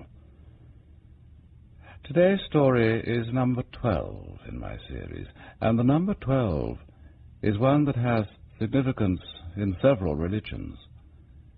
In the West, it is the day of the visit of the wise men to Jesus. In Christianity, there are the 12 disciples. Today, you will be asked to consider the importance of the lamb in religion. Some years ago, I wrote a column for a popular gastronomic magazine. I would visit clubs and restaurants to report on their cuisine, their standards of courtesy and their presentation. I was enjoying a love affair with food. There was one restaurant, though, that I never visited, and that was my good fortune, as you shall discover. People would visit, men, never women, and then go away. But they always returned. It was a haven, a place apart. Oh yes, they always returned. For this was Spiro's. Well, to be frank, Costain, I'd be grateful for your company. You look puzzled. What have I said? It's just that I've worked for you for some years now, and... You have another engagement? A young lady of your acquaintance, perhaps? No. It's not that, Mr. Lafler. I didn't I mean to... can promise you the experience of a lifetime. Uniquely different. But, of course, you must judge that for yourself. When you enter Spiro's, you simply leave the insanity of the day behind. You're restored in spirit, not by opulence, but by dignity. It satisfies a yearning, not in the mind, and still less in the heart, but somewhere deeper inside. A feeling of hunger for an experience at which at this precise moment you can only guess. But I see you think I exaggerate. Mr. Lafler, I am very grateful for your invitation, and I'm genuinely looking forward to the evening. You will look back on it, too, Costain. I can assure you of that. Thank you, cabby. Stop on the corner, will you?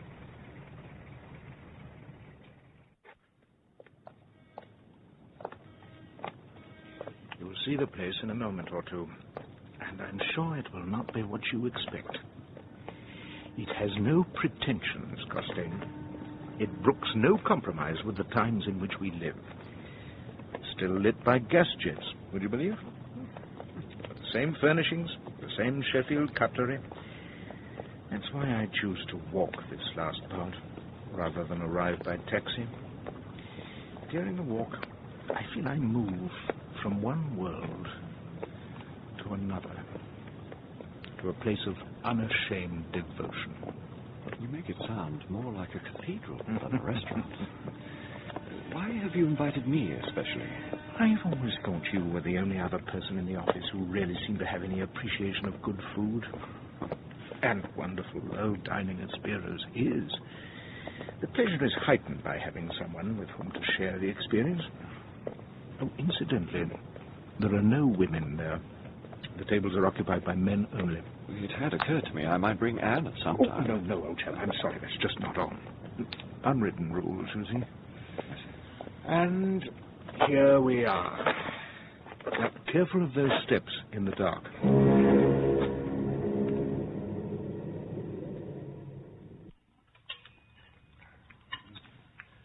Good evening, sir. Good evening, Marcus. Good to see you again. The alcove table, if we may. Certainly, sir.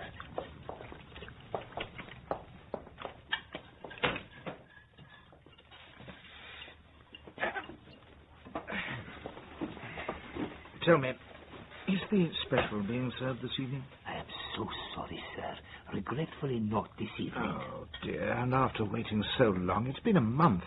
I was hoping to show my young friend here. You understand the difficulties, Yes, sir. sir, of course. Alas, Costain, I had hoped to introduce you to the finest example of Spiro's culinary talents, but unfortunately it's not on the menu. What menu would that be exactly? We don't seem to have... Do you wish to be served now, sir? Thank you, Marcus. You ordered in advance? Well, I'm afraid Spiro's offers no choice whatsoever. You will eat the same meal as everyone else in the room. Tomorrow evening, of course, there will be something entirely different, though still with no choice. It's a funny way to build a reputation for good cuisine. I mean, not all customers share the same taste, surely. Under some circumstances. Rare, perhaps. I believe it is possible to be sure of everyone's taste for one particular thing. The special. You find the idea amusing, even a little arrogant, perhaps. Well, so did I in my turn.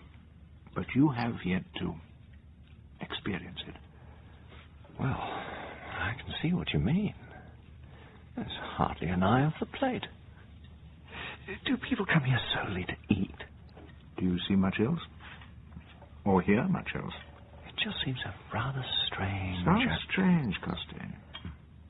Select. Unique to this establishment, in fact. Even now, as we talk, we do so only as a concession to the fact that you are my guest, a new visitor, as it were. That is why we sit at this alcove table. Our conversation will not disturb at this distance. Perhaps now the unspoken taboo on lady visitors is more plausible. This is not a place to entertain anyone but yourself, Costain.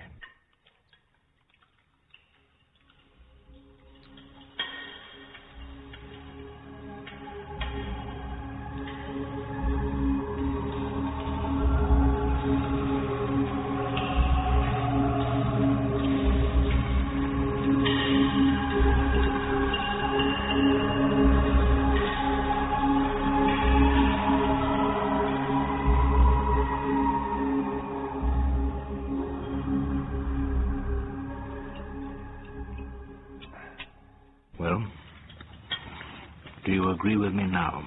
To my complete astonishment, I have to say I do. It really was delicious. Now you're beginning to appreciate, perhaps, the value of the unexpected. The element of choice being taken out of your hands. And think of the ease with which the kitchen can be run. We have a single chef bringing all his talents to bear on one task. You've seen the kitchen? Unfortunately not. Spiro, not unnaturally, sees that domain as his holy of holies. No one is allowed to cross the sacred portals. I must admit, it has assumed an almost obsessional fascination for me. Has no one seen inside? It's difficult to say. No one would talk about it, you see. It's not done. Another unwritten rule? You know, Mr. Lafleur, despite what is obviously an excellent cuisine, this place is really very, well, eccentric, don't you think? I mean, I know it's a club and all that, but this Spiro character... Mysterious, the word you used earlier, I think. Yes, you're right. He is mysterious, but no less an excellent host for all that. But I think you might well find, if you join me here often, that this place, as you call it, has a way of becoming very attractive indeed. Anne? Look, Anne, I'm terribly sorry I'm not able to come. Yes, I know. I said I'm sorry. It's only the second time, Anne, that's all. Well, it's to do with business. No, I can't explain. Not on the phone. It's just that I... Anne?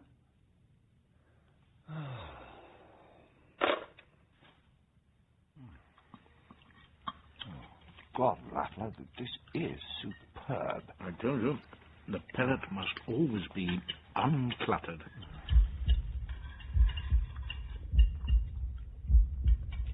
They bit into the damp, yielding flesh, slowly and thoughtfully, as if analyzing the intricacies of a piece of music. The range of taste was extraordinary, from the pungent nip of the crisp outer edge to the peculiarly flat, yet deeply satisfying ooze of blood which the pressure of the jaw forced from the half-raw interior.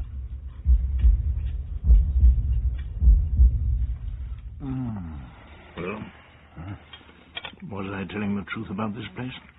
Or was I not? Own up, Costain. How do they do it? And this is only part of the story, my friend.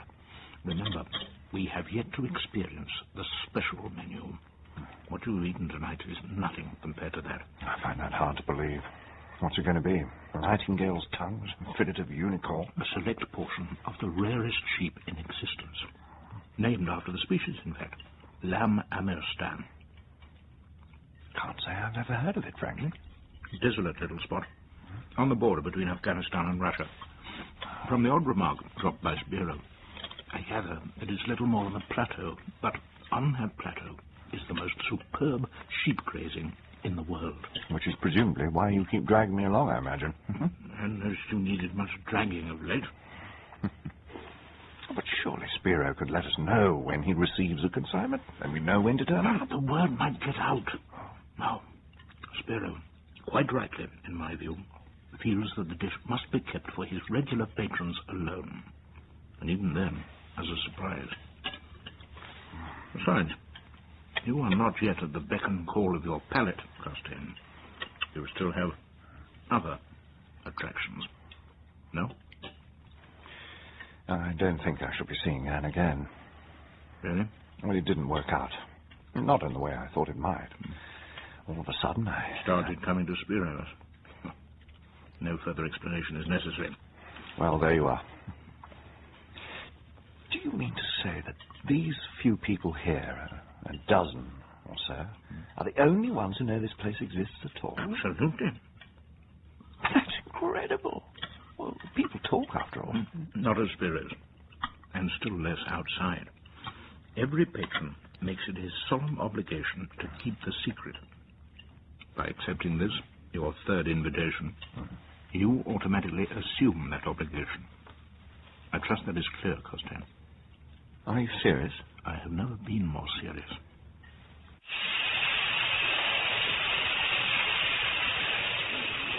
Oh, you never fail to surprise me, Lapper. This area is an absolute warren of surprises, in fact. I often come here after a meal, sometimes even before. The wonderful preparation, I find, tones the flesh. You see, this is a classical bathhouse, my friend. The water is run gently over preheated stones. You know the place, of course. That seems almost to be a rule in this part of the world. More reserved than secrecy, you know. Something you will come to appreciate even more when you become a full member of Spiros. When will that be? Well, not long. I know he's casting a warm eye in your direction. How did you first find Spiros? Oh, well, like yourself, I was introduced by a friend some years ago now. Is your friend still a member? Officially, yes, I suppose he still is. He went on a trip up the Amazon or some such place. Never heard of since. But yes, I suppose he could still be considered a member.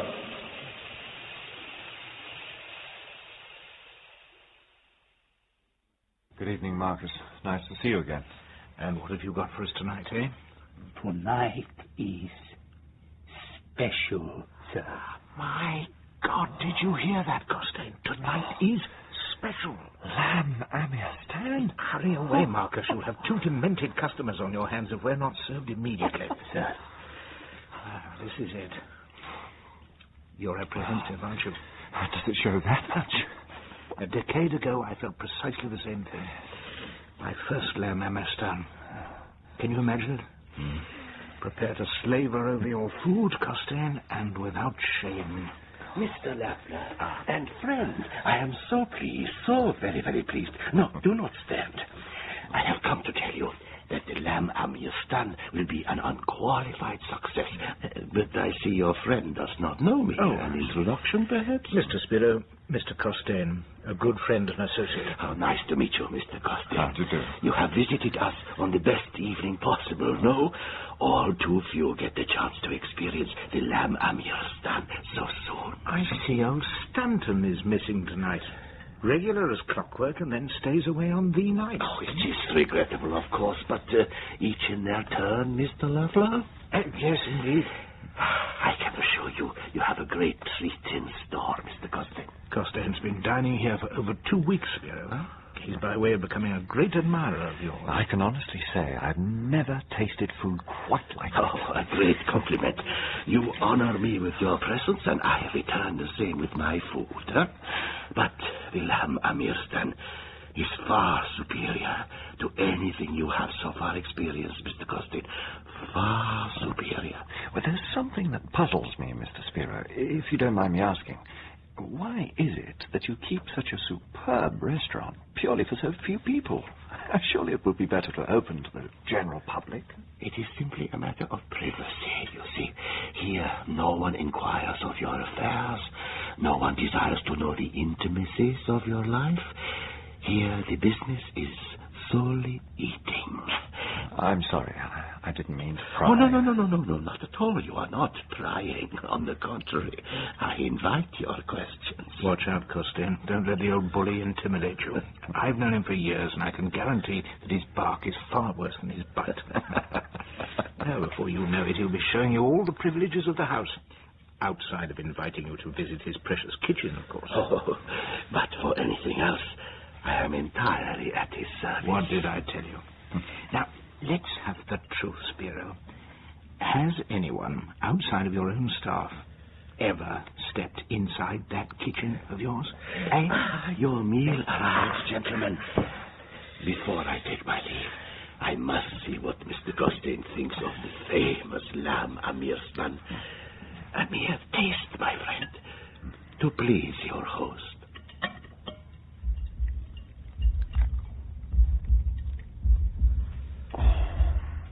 Good God!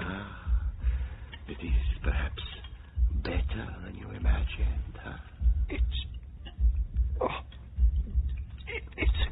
impossible to describe. It is said that when a man catches a glimpse into his own soul, he finds it quite impossible to describe. Like Lam Amirstan. Perhaps, but I'd hardly learn to build an entire faith on a lamb casserole. You have insight, Mr. Costain. But sometimes, when you have nothing to do, turn your thoughts to the place of the lamb in religion. It will prove interesting, I think. And now, I have kept you long enough from your dinner. I was most happy to meet you, as I am sure I will again. Au revoir, gentlemen, and bon appétit. Thank you. Do you think I offended him? Offended him? He loves that kind of talk. Lamb Amirstan is a ritual with him. Just remember to savor every morsel, my friend. After all, no one knows when it will next be served.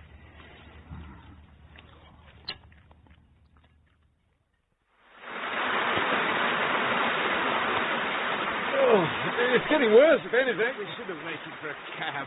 She's only round the corner now. What the hell was that? It's by Spiro's. There's someone on the ground. Oh, come on, let's help. Help, sir. Please. Oh, it's old Marcus, isn't it? Get his other hand. Oh, how bad are you, old chap? Oh, I think you ought to get the police. No, sir, no police, please. Mr. Spiro does not want such. You understand, sir? Yes, of course, but what on earth was it all about? That man, sir. He make a most erratic way while walking, and with no meaning, I accidentally push against him. Then he attacked me, saying I was to rob him. Was he drunk? Very sorry. Civilized man in all his glory, eh? Now, you go and get yourself attended to, and if Spiro has any questions, send him to me. I'll sort it out. Oh, to you, sir, I owe my life. My life. No need for all that. It wasn't anything. If there is anything I can do for you. You just go and get yourself cleaned up like a good chap. That's the best thing Thank all you, round. sir. Thank you so much. Can get quite emotional at times, these foreigners. Anyway, that's what alcohol can do, you see. Brings out the worst in man. His innate savagery. A happy man rarely needs the consolation of the bottle. Why then do we both sit here night after night waiting on our meat? Not simply out of natural hunger, but because our baser instincts cry out for some appeasement. Which reminds me, isn't it about time it was on the menu again? It's been over a month. I am sorry, sir. No special this evening. Back in harness, eh, Marcus? Good chap. How are you feeling? There is no longer a problem, sir. And we're very glad to hear it. Well, what have you had then, Marcus? Yes, sir. It'll probably be my luck to miss out on it next time, too. Why do you say that? Well, I'm off to South America for a surprise tour of inspection. Lord knows how long it'll take. Are things that bad down there? Well, it could be better. I haven't heard a word of it around the office. Well, it wouldn't be a surprise tour if you had. Nobody knows about it except myself. And now, you, of course. Now I want to walk in on them completely unsuspected. Find out what they're really up to down there. As far as the office is concerned, I'm simply off on some jaunt somewhere. Long holiday, perhaps. Anyway, the business will be in good hands. Yours among them. Mine? When you go in tomorrow, you'll find that you've earned yourself a promotion. You're leaving tonight, then? Well, I've been trying to wangle some reservations. If they come through, well, tonight's meal could be in the nature of a farewell celebration. I shall miss our dinners together. Nice of you to say so, Costain. I've enjoyed your company, too. Got fed up with being on my own. To tell the truth, I've put off my departure a whole week, hoping that I'd strike a lucky night. But I can't wait any longer. So, when you're sitting over your next special, don't forget to think of me.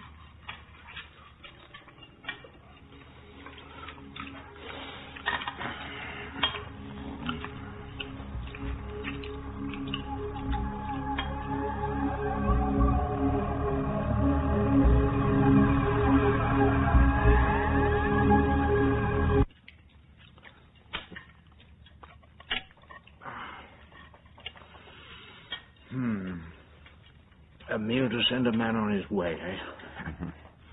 There's just one thing I want to do. Excuse me, sir. Yes, what is it, Marcus? I would prefer it if you didn't keep hovering, if you don't mind. My life. I owe it to you, sir. I can repay you. Look, I told you to forget all that. You owe me nothing. By the name of your God, sir, I will help you even if you do not want. Do not go into the kitchen, sir. What? I trade you my life for yours when I speak like this. Tonight or any other night of your life, do not go into the kitchen at Spiro's. What's all this about? What is all what about, gentlemen? Perhaps I can help. Marcus here seems to think Mr. Lafler shouldn't be allowed in your kitchen. As far as I know, I've never even been considered for the honor. You are on the wrong table, Marcus. See that it does not happen again. Sir. The good man was giving you advice in all amiability. It so happens that my too emotional chef heard some rumor that I might let a guest into his precious kitchen. Such a rage, gentlemen. He even threatened to give notice on the spot. Fortunately, I succeeded in showing him what an honor it is to be paid a visit by such an esteemed patron as your good self. And now he is quite amenable. It was to be a surprise, Mr. Lafler, for your going away from us. You mean I am actually to be allowed? I am to be allowed to watch the food being prepared? As for you, yes. It is to be so. I regret, however, because your young friend is still a relative newcomer to our small circle. I understand perfectly, Mr. Spiro. Well, as it happens, I have an early engagement this evening and must be on my way. Perhaps when I am a patron of 10 years standing, you might consider letting me see the kitchens too. You can be certain, Mr. Costain. On that you have my word. Goodbye, then, Lafler. Have a safe trip. The journey across the floor towards the doors of the kitchen were to Lafler like a journey to a world beyond. All the hopes and desires of his past years at Spiro's rose up to be fulfilled. Spiro took his arm lightly, both host and guide, a soft smile. The doors opened, and Lafler crossed the portal. The kitchen, Mr. Lafler. The place you have always wanted to see. Yes. Everything is so clean. It is necessary. See the knives here, Mr. Lafler. They are so old. My grandfather before me used these knives. Touch them, if you will. Well, I think perhaps... This slab is of finest Italian marble. It is here at this slab that we do our work, Mr. Lafler. We serve our customers here, at this very place. Can you imagine the meals that have been prepared here?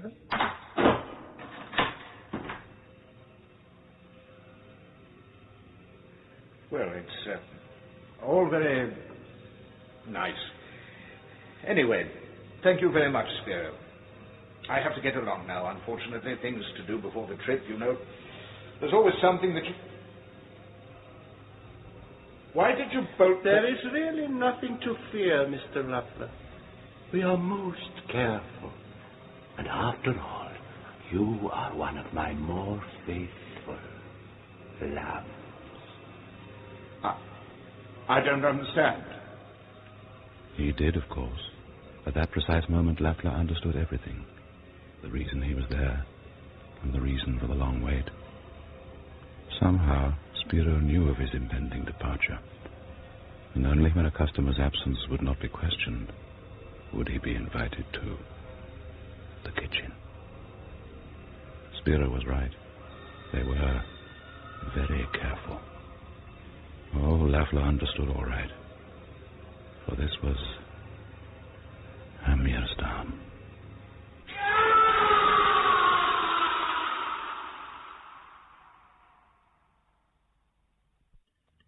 Mr. Costain, how nice to see you again. The meal is to your satisfaction. Sometimes the meat is more tender, it has to be said, more pliant. At such times, it takes but little cooking to bring out the best. Well, you've certainly excelled yourself, Spiro. But then you always do, according to Mr. Lafler.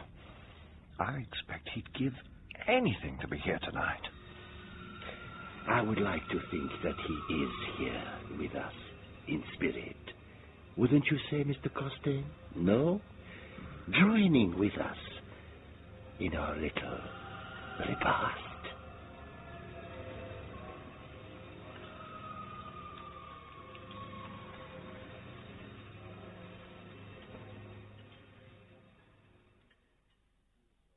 These days, I must admit I've been less inclined to indulge myself. Also, I've turned down every invitation to eat out at some absolutely wonderful new restaurant. Just in case, you understand. I mean, you, at least, will understand. Timothy West was the unfortunate Lafler. David March, Spiro. Paul Gregory, Costain. And Tim Reynolds, the waiter Marcus. I wonder if he survived Spiro's kitchen, knowing its terrible secret. Specialty of the House was written by Stanley Ellin and dramatized by Colin Hayden Evans. The director was Jerry Jones.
Joining me today, He's the man that started Hauntcast back in 2008. He's brought his podcasting career back from the dead with Shocktails. He's the owner of the awesome Village Mire home haunt. And you can blame him for this show, as everything they did on Hauntcast inspired this hot mess. It's your favourite G host, Chris Baker. Hey, how are ya? Living the dream if I can get audio to work properly. Yeah, it's a struggle. It is a struggle for sure. We'll get there. All right, man. So now, tell me a little bit about. I know you're trying to interview with me, but I'm actually curious because, I don't get a lot of, I don't talk to a lot of people from, outside of the U.S. who are actually into Halloween. So what's the scene like for Halloween in England? And now, where are you located, roughly? So I'm near Oxford. Okay. South Oxfordshire. What's the scene like out there for Halloween? Pretty dire compared to you guys in the US. Yeah, well, it is kind of the whole Halloween thing. Kind of not that we took a lot of pieces from all other different cultures, of course, and but yeah, it's kind of more of an American thing. But it's good to see that it's growing in Australia and the UK and some other areas, where like haunted attractions are definitely popping up in like Eastern Europe and all over the place, and it's really cool to see. Yeah, for sure. We've had a bit of an increase over the last few years, for sure. It's definitely started to pick up more. No, is it all about Guy Fawkes pretty much, or is that? No, not at all. That's another few weeks away yet. But yeah, when I was a kid in the 90s, it was more trick-or-treating was a thing, and people put a pumpkin out and a few decorations in the window, but no one really went big with it or anything. That's sort of become definitely more the last 10 years or so. And what's it like now? It's pretty good. I mean, there's more and more people getting into it. Like when I first started doing my home haunt or yard haunt, there was only really me that did it. Now you've got several people around the street doing it and whatnot. It's pretty good. The infection spreads. It does. I have infected a few people on my street as well. A few neighbors down the street and others that popped up around the neighborhoods, the local neighborhood, have started getting into it. It's great to see. Yeah, it's awesome. So I like when all the neighborhood kids get into it and everything. It's a lot more fun. Absolutely, you got to have the kids involved. Definitely. Yeah, I built a drop window last year. I used some pallet wood and made what looks like a little shack. It's got a little drop-down window built into it. And my daughter, she's only 8 at the moment, so 7 last year. But she took great delight in using the drop-down window and just terrifying everyone as they went past. Gotta love those free pallets. Oh yeah, man. They're kind of like my main thing, I think, for most of my haunt stuff. I built coffins out of them. I built numerous coffins out of pallet wood. I built boxes that I use that hide things that will pop up from behind them. Yeah, I've done many projects with the free pallet wood. Oh, that's awesome. And then the leftovers get burnt up in the winter. They go in the wood stove. No, I've built. I have a wooden fence that surrounds my haunt, and that's built out of pallets. I built not a whole coffin, but like the top third of a coffin, groundbreaking kind of thing. Mm-hmm. Can't think what else. I did have this big facade of like a large mausoleum, and it was at the back to my whole display. But the last year, the wind just destroyed it. We had really strong winds last Halloween, and I managed to sort of keep it standing for the day. But when I took it apart, it just crumbled. Sometimes things will only last, you'll get through the season, but yeah, when you go to put them away, you'll have to rebuild it the next year, which is common. I have a lot of problems with nor'easters. Hurricanes come up the coast. We always have. Yeah. I always have usually a few issues throughout. If I could get through October, without any severe weather issues, it would be amazing. But every year, we get hit with something. I've had power go out days before Halloween, and then luckily we get it back on again just in time. I've had all kinds of problems, and that's just something you have to deal with when you're doing a yard haunt. It's what are you going to do? It's not indoors. You got to kind of, and you can't control the weather, so it's you got to just kind of, you got to grin and bear it, hope for the best, get through it as best you can, and don't let it get your spirits down. Don't let it get you all bummed out. Shit happens. Fix up what you can. Move forward. Have fun. Deal with it again next year. That's it. I've scrapped it this year. I'm just trying to do like a little cornfield. I've got several corn plants, but then I've used bamboo canes, stuck some of the leaves onto them. Just need to finish sort of putting bits at the top of the canes and stuff. And I'm just going to use those as filler amongst the real plants. Hopefully have a scarecrow in there that will jump out at people. Yeah, but I'm going to start at the beginning. How did Halloween start for little Chris Baker all those Halloweens ago? What got you into the holiday, and how did that lead to where you are now with the Village Maya? Around here in New England, you back in Old England, me here in New England. In Massachusetts, Halloween was always a pretty big deal.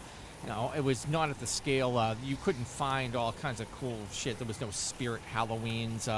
There wasn't any big Halloween superstores. You would go and you could find some things at the local drugstores. Where you could, they would have like a small, fake blood and vampire teeth and some costumes, but not too much more than that. But it was always something that was a part of. I was what you call a monster kid. I grew up on a heavy diet of sci-fi, B movies, Universal horror classics, Hammer movies. The theaters in the 70s, we used to go to this theater in my hometown that would play all these second run movies. So after they hit the big megaplex, they would go to the second run theater. So they would do a lot of stuff where, depending on the time of year, they would just get deals on, they would probably get a bulk of Hammer movies on the cheap. So on Saturday afternoons they'd do a double feature, and because my mom wanted to get rid of us, she would stick us in the theater, and me and my brother would be there all afternoon in the movie theater watching Hammer horror movies or whatever else and then there was also a TV series or a TV program called the Creature Double Feature on Saturday afternoons, and they would play 2 back-to-back movies. They started off with all the old 50s, 60s, sci-fi, Universal horror from the 30s, 40s, 50s. And then it morphed into all Toho. They must have gotten some package deal with Toho. And then it was all Godzilla movies all the time. Then it was 2 back. It was either, Ghidorah, Mothra, Godzilla, whatever, Mechagodzilla, Godzilla versus King Kong. So there was just this nonstop. So you had them, and they would mix it up sometimes. But so I just grew up with that, and made monster models and read Famous Monsters of Filmland magazine. So I was a total. I loved monsters. I loved Halloween and loved horror movies, and that was just kind of. And Halloween was just I loved it. And a friend of mine, one year when I was getting to be too in my neighborhood. By the time you hit about 12, it wasn't cool to go trick-or-treating anymore. It's now you've got kids who are in their teens, late teens, who are still going trick-or-treating, but back in the day, you'd catch beatings or get egged if you if you were trick-or-treating over a certain age. So I decided that instead of going out, I didn't want to go out and be running around doing egg wars. I still really loved Halloween and wanted to kind of be a part of it. And I just kind of started doing moving into what I would call decorating, but it was a home haunt. It went from doing cardboard tombstones that were blowing all over the place. We didn't know anything. We were just trying to figure shit out as we went. We made a big coffin out of a refrigerator box, and and stuff like that. So we did a little thing on my friend's porch, which he was basically in an apartment. We call them triple deckers here in the area. They're like 3 apartments, one on top of another. And he had a porch and a little front yard, and we kind of did the best we could with that one year. And then I ended up moving the next year to a real house that had a yard that was covered with, that had trees that surrounded it. And I was like, this place creeped me out because I had it on my paper route. They ended up selling to my parents, and from like the year we moved in, I was like maybe 13. I was like, this. I'm gonna do. I think I always just call it decorating the yard or doing up the yard. I went in and I made some wood tombstones. I made some tombstones out of foam, and that I just kind of did. And then I realized, oh hey, I could probably figure out. I had like a mind that was good at figuring out how to make like things work. So I started figuring out, hey, could I make a scarecrow like that was like pinned up on a cross but had wires to it and had a hinge in the hip so that the spine would like move forward. If I let the rope go, the thing would kind of half collapse and stop before it would fall over completely, but it was just enough where it would fall forward and scare people. And that was like, I think that was my first sort of, I would call it animatronic. It was basically pulleys, some rope, maybe some wire, a crude skeleton, and the thing just kind of would fall forward. And that was one year. And then I made a guillotine out of a bunch of scrap wood. It was like a used ladder, bunch of other things in it. So it had like it had a piece of wood that was painted silver, and it would drop down, and I had a dummy behind it, and it had a head, and there was like a little hinge. It's really hard to explain this, but it had like a little triangle piece of wood and a hinge on it, so the thing would come down and hit that piece of wood, and it would push it, and it would push it in an angle that would knock the head out into a basket. So that was like another thing I made. And then from there, I ended up making these different things, these different gimmicks and things that would like move or fall or cut a head off or drop out of the tree. And even though the thing, I have pictures of this, and I occasionally post them online. It was so crude, it was so awful, but at the time, there was nothing, you couldn't go to a store and buy foam tombstones. You couldn't go to a store and buy coffins or anything like that. There was nothing like that you could pick up. So I just, I kind of figured out how to do some things, and they were pretty bad looking back at them. The coffin I made was all just painted black. It was like plywood painted completely black. We've all got to start somewhere. But it was something, and then it was off and on. Then I became a teen, and then I was trying to pick up girls, and I wasn't like, I would kind of do it occasionally, and then I took a couple of years off, and then I came back and did it again.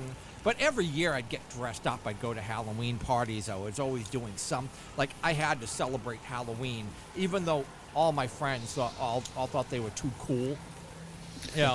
They didn't I'd be the only one we go out to a bar on Halloween, I'd be the only one dressed up.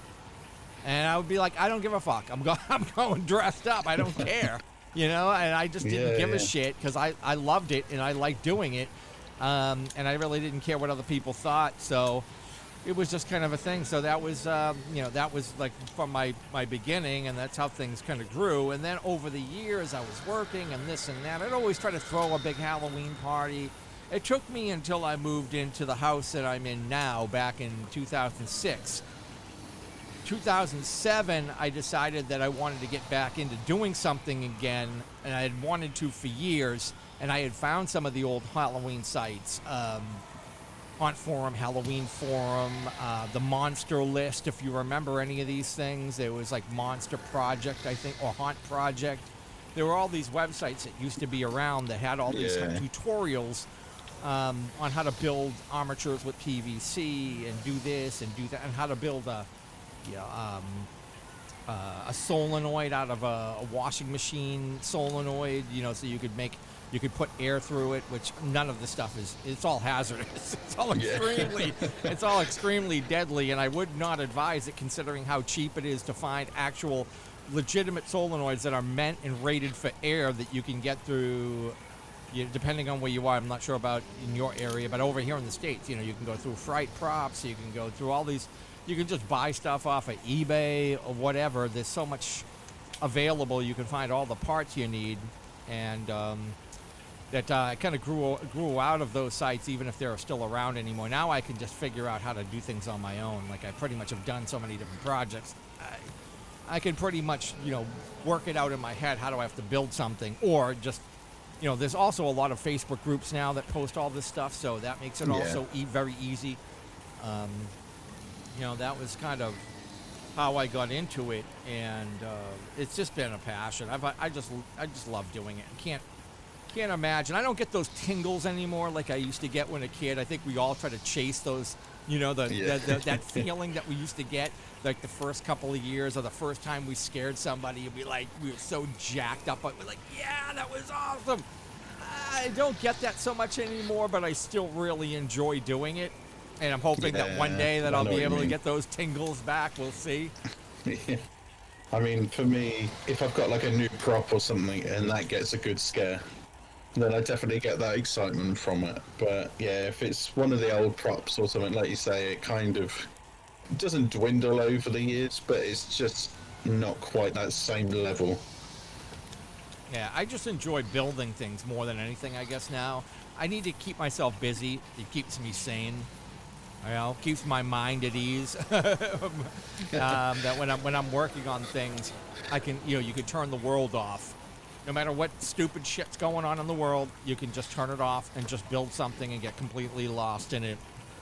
And exactly. And there's always things you have to figure out. There's things that go wrong while they're trying to figure it out. And sometimes things don't go the right direction or the same direction as you had imagined it or sketched it out. But by the time you start doing it, it becomes something else, and that's also fine too. It doesn't have to be the exact thing you had imagined, as long as it's good and it's still, sometimes it takes a life of its own. But the building process is a big part of it. I used to do I've always done a combination of building and then buying, but now I'm really trying to get away from buying anything. And now that I've learned how to build so many different projects, that I'm really trying to get into just building things and eliminating buying anything. But that's what I've done this year, really.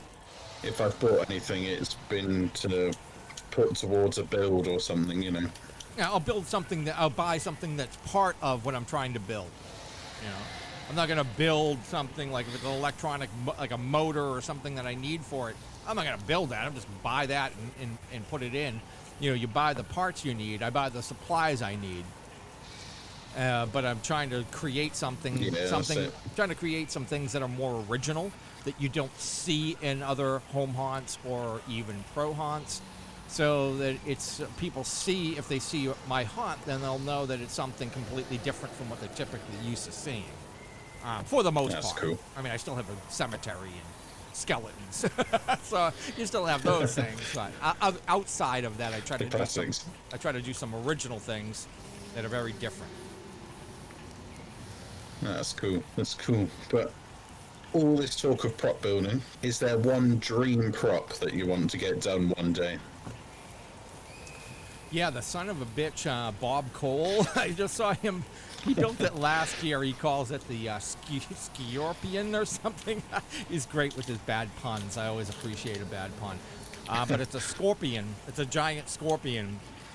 And there's two things that I'd like to build. And this son of a bitch built both of them within the last couple of years. And I'm like, oh man, I've been thinking about trying to do that, but trying to wrap my head around how to build it. And it was just such a massive amount of work that I've kind of pushed it off. But a roach, like a giant roach and a giant scorpion, I thought those two things would be great. Okay. Not on the scale that Bob built one that's like a ridiculous. I mean, it's huge. I may be looking to build one that might be about 4 feet long, maybe 4 to 5 feet long. Nothing on the scale of what he's doing, but or just like a big size roach or something like that. As most of the creatures in my yard, I want more like insects, creatures, stuff that comes from the earth, more so than like I don't have any I have no IP stuff in my haunt. There's no Freddy's, there's no Jasons, there's no Draculas, there's no any of that shit. I love that stuff, but I don't want it in my haunt. I just, and not saying, if you have that in your haunt, that's a bad thing. It's just what I prefer for me. I don't want something to be that. The only one IP thing that I do have in my haunt would be Sam from Trick or Treat. He's the only thing I do have in my haunt. Okay. But a lot of people see it and don't even know what the hell it is, because it's amazing how many people still don't know what Trick or Treat is, which I know. They need to be slapped. But beyond that, I try to keep it to all stuff that's, just some original ideas, like pumpkin creatures, this, that, I built these little frog creatures last year. No, it was my first sculpting, molding, and casting experience. So there's things that I would do better. I would like to. Oh, there's another thing I do have in mind. Actually, this is probably more close to what I would do for one of my upcoming projects. Is build a Lovecraftian creature from Innsmouth, which, if you're familiar, it would be like they're like these like hybrid frog human creatures. Yeah. And I would like to build like an Innsmouth type frog / human type creature for the yard as something in the next year or two, or another type of like Lovecraftian type creature from maybe like At the Mountains of Madness. They have these like tubular things with starfish heads on them and wings and like some tentacles down the bottom. Just a really crazy looking. You can find it online if you look like At the Mountains of Madness creature. You'll find this weird starfish head weird thing. And I'm like, oh, I could build that really easy. So I can see myself banging that out definitely for next year. We'll see. I haven't built any real big creatures. I built my dragonfly for this year, which was actually kind of got through that fairly quickly. I thought that was going to take me a lot more time. But I haven't built any real massive creatures in a number of years, so I'm due for that one. And this coming year, I'm going to. Man, Tombo looks awesome. I watched the progress photos and stuff you were putting on the Shocktails group, and yeah, he's great, man. Yeah, I get a lot of compliments on him, and he came out better than I expected, so I'm pretty damn happy with that. You should be, man. Like I say, he's incredible. Trying to get the lighting perfect on him too. I'm trying to hit him. I have UV lights on him, so I'm trying to hit him with blue light spotlights, or like UV purple spotlights to make him glow. I'm still trying to find the right mixture of how many I have to put on there to get him to pop. He still looks good. I'm just trying to get the right lighting. It's all about the light. After you get into haunting for so many years, you finally hit to that point. You hit that point where you realize it's all about you can build amazing props, but if you're not lighting your props properly, if you're not lighting things properly, then you're all of the work that you put into it is being lost. People can't see it. Definitely. You can't see it, or it gets washed out. I'm going to have a video coming up I'm going to be doing on lighting that I'm going to do for the Shocktails channel. By the way, if you're not subscribed, hit up Shocktails on YouTube. Hit up the Shocktails channel and subscribe. Lots of horror content. We're going to be doing like horror music, movies, TV shows, music, plus tons of haunt and Halloween nonsense. So I'm going to do a bunch of behind the screams video of stuff behind the Village Mire. So I'm going to do some stuff on lighting, because I realize that a lot of people just miss that boat on lighting. They just don't. I see so many great props and great facades being completely washed out with like red floodlights or blue floodlights. Yeah. And it just kills all of the color. Like it just makes all the detail just gets distorted. And so I'm going to try to do some videos on some spotlights, some different lighting techniques, to really accentuate, because I get a lot of compliments on the lighting for my haunt, and it's all stuff that I picked up over the years, and I've been screwing with it every year, swapping out lights, fidgeting with things, and trying to get it so that when I look at it, I can tell that I have it lit properly. Every year, it's like trying to redo some lighting, build some more lighting, try to more LED spots, more, I try to keep the floods to the minimum And so I'll have some stuff coming up on the Shocktails channel on lighting and some other behind the screams tips from the Village Mire. Awesome. I look forward to that because I'm still kind of mastering lighting. I mess with it every year a little bit, but I have a white light this year, which I'm just going to kind of use to light everything and then put the color where I want color, because I've got a few other lights. But yeah, for the most part, it tends to get a bit lost, like you said.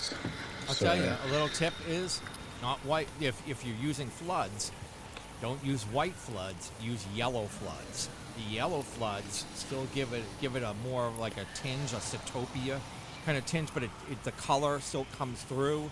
It doesn't wash out any color because it doesn't come out as bright. You could still put a 100-watt LED flood out, but I use a number of different floods and then some smaller like bug lights that are still yellow, and I use them when I need to flood something out, when I don't need like a highlight on just one prop or two and I need to hit a bunch. But the yellow floods I'm all about the yellow floods. Those work out great and they don't wash out the color. And, awesome. And they don't, they like takes that bright white off, that you don't have that bright white color. It's a little bit of a tinge, Setopia, Yeah, cool. I'll have to look into that. Like I say, I'll have a tutorial coming up and I'll go through all of that. So just keep checking out the Shocktails channel on YouTube. That one. I was going to give you a chance to plug the hell out of it at the end, but you've done a good job already, my man.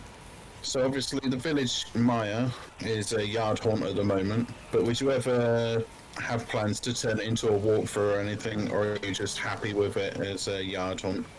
Well, I did a walkthrough for a number of years. The problem was I had too many issues with the neighbors, and it attracted too many people. I got to a point where I was doing like 500 people a night, or I would say, and then all of a sudden it ballooned into 1,000 plus. My neighborhood cannot handle that. The neighbors could not handle it. I started having all kinds of headaches. Got to a point where it was, and I lost all the help I had. Because you have to constantly, if you have a bunch of neighbors or people who are going to help you out every year and they come through every year, that's great. But once you lose those people, it's really hard to replace people who you've been using for years. I lost one year. I had all kinds of headaches from the year before, plus I lost everybody who helped me out. So I just said, you know what? I'm tired of I don't want to deal with this neighbor across the street and the guy next door, and I don't feel like trying to find other people to help me out. It's time to scale that back. Now I do some scares. I set up a bunch of animatronics out front. So I have things on push buttons so I can kind of hide hit buttons and then jump out on people and shit like that. So I'm still giving out candy. I'm still getting some decent scares and stuff like that. But as far as a walkthrough, that's done here. I can't really, it's too many headaches and I just can't deal with it anymore.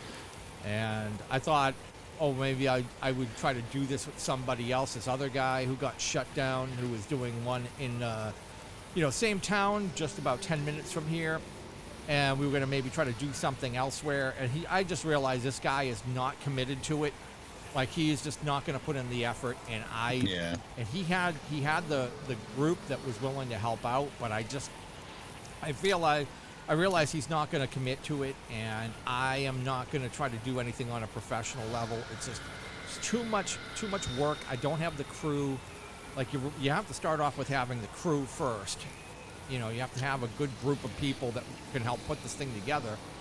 And I just do it by myself, and I just prefer, I'm kind of a lone wolf, and I just prefer to just do my thing here, keep it fun, keep it light, not worry about trying to grow it, make it bigger. If anything, I've scaled back a little bit, and I've been happier with it that way. It's less work for me. When like Halloween night rolls around, so I prefer to just do it that way. Yeah, no, I get that. Yeah, it's a big thing worrying about everyone else, and like you say, if people let you down or just can't commit to it anymore, then yeah, you're stuck. So yeah, I totally get that. People flake all the time. Yeah. What people do. Sadly so. Have you got any? I mean, we've touched on it a little bit, Nick, but have you got any big plans for next year at all? A couple of new builds, I think, or at least one big new thing, you know. And I think that should do it for next year. I've been tweaking things. I wasn't going to do anything this year, and then on the last minute, I was like, I got fired up, and found a picture, a really cool picture of a dragonfly online, and then I was like, oh, there I go, I'm off. So I did that, and then I got that done, and then but I've been doing like the whole last couple of weeks. It's been rebuilding some, swapping out some candle LED flicker LED candles, like I've been making those, and then spotlights. Lighting, fixing up stuff that I had to patch. You don't have to patch things up every year and fix things. So I was like doing a lot of fixing up, patching up. But I will over the winter. I'm gonna definitely tackle some big project. I just haven't figured out exactly. Those two I mentioned earlier. Which one it will be? We'll see what happens. I look forward to it. But lastly, I couldn't leave you without asking this. Is there any potential for Hauntcast to claw its way from the grave in the future, even if it's just a smaller version or a one-off form or something like that? Okay, so this is my hard answer is no, and this is what's going to happen. Shocktails is moving. I'm moving forward. We're doing Shocktails.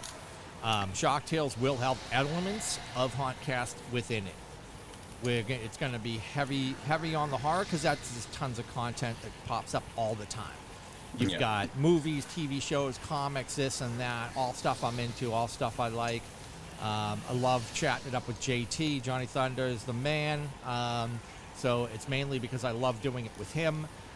We will have, it's going to be a YouTube channel. It's no more, I'm going to be, the audio, the long form audio format is kind of dead.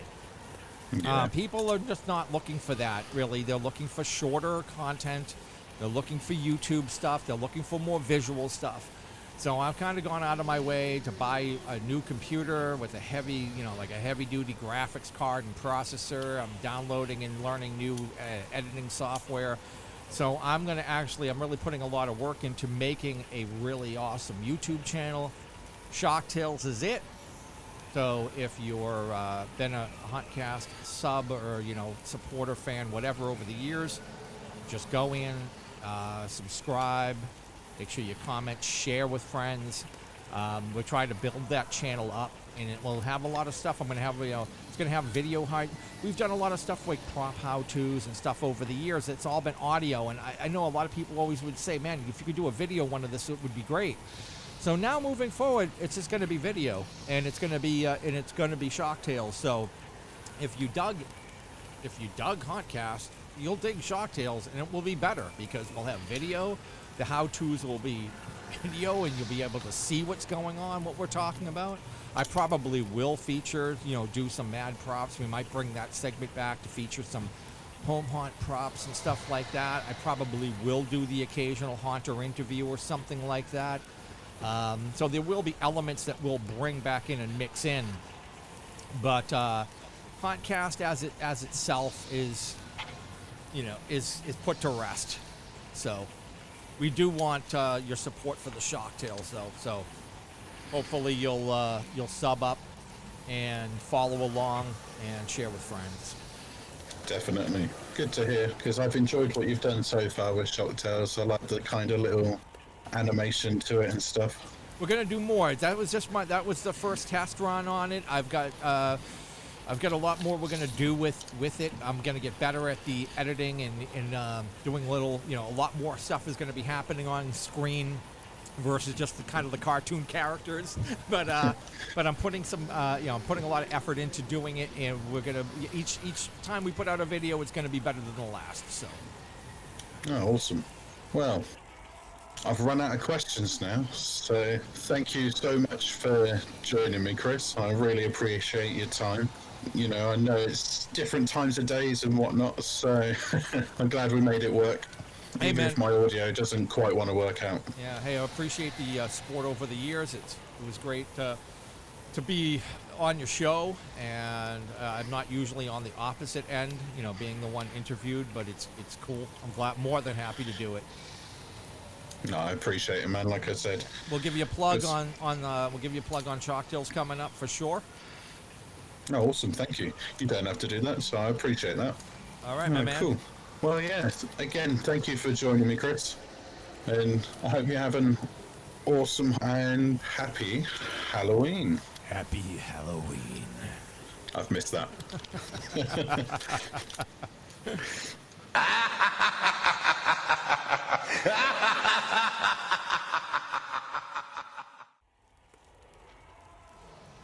And just like that, our spooky little show comes to a close. Our Halloween Spooktacular will close out Hallowscream for this year, Haunt Fiends, so I hope you've enjoyed it. We'll of course be back next year, hopefully with further improvements to the show. It's been a pretty great run this season if I don't say so myself, so I'm looking forward to what we bring next year. Remember, Hallowscreamies, this is our time of year and we're meant to enjoy it, so don't stress. Just spread the disease that is home haunting, enjoy the hell out of it, and take a well-deserved break after. Special shout-outs to the admin team over in the UK Halloween prop making group. They're a great bunch and it's honestly a pleasure being part of the group. Big thanks to my guests in the still unnamed interview segment, Natasha Shelford, Ash Millman and Chris Baker. And special thanks going to you, Boils and Ghouls. It'd all be pointless without you. And lastly, special shout-outs go to the late Stuart Granger. I've said it before, but without his encouragement, I'd have given up on this show by now. Be sure to come back next year for more tips, tricks, how-tos and everything else Halloween. Have a blessed Samhain, a happy Halloween, and until next time, stay scary.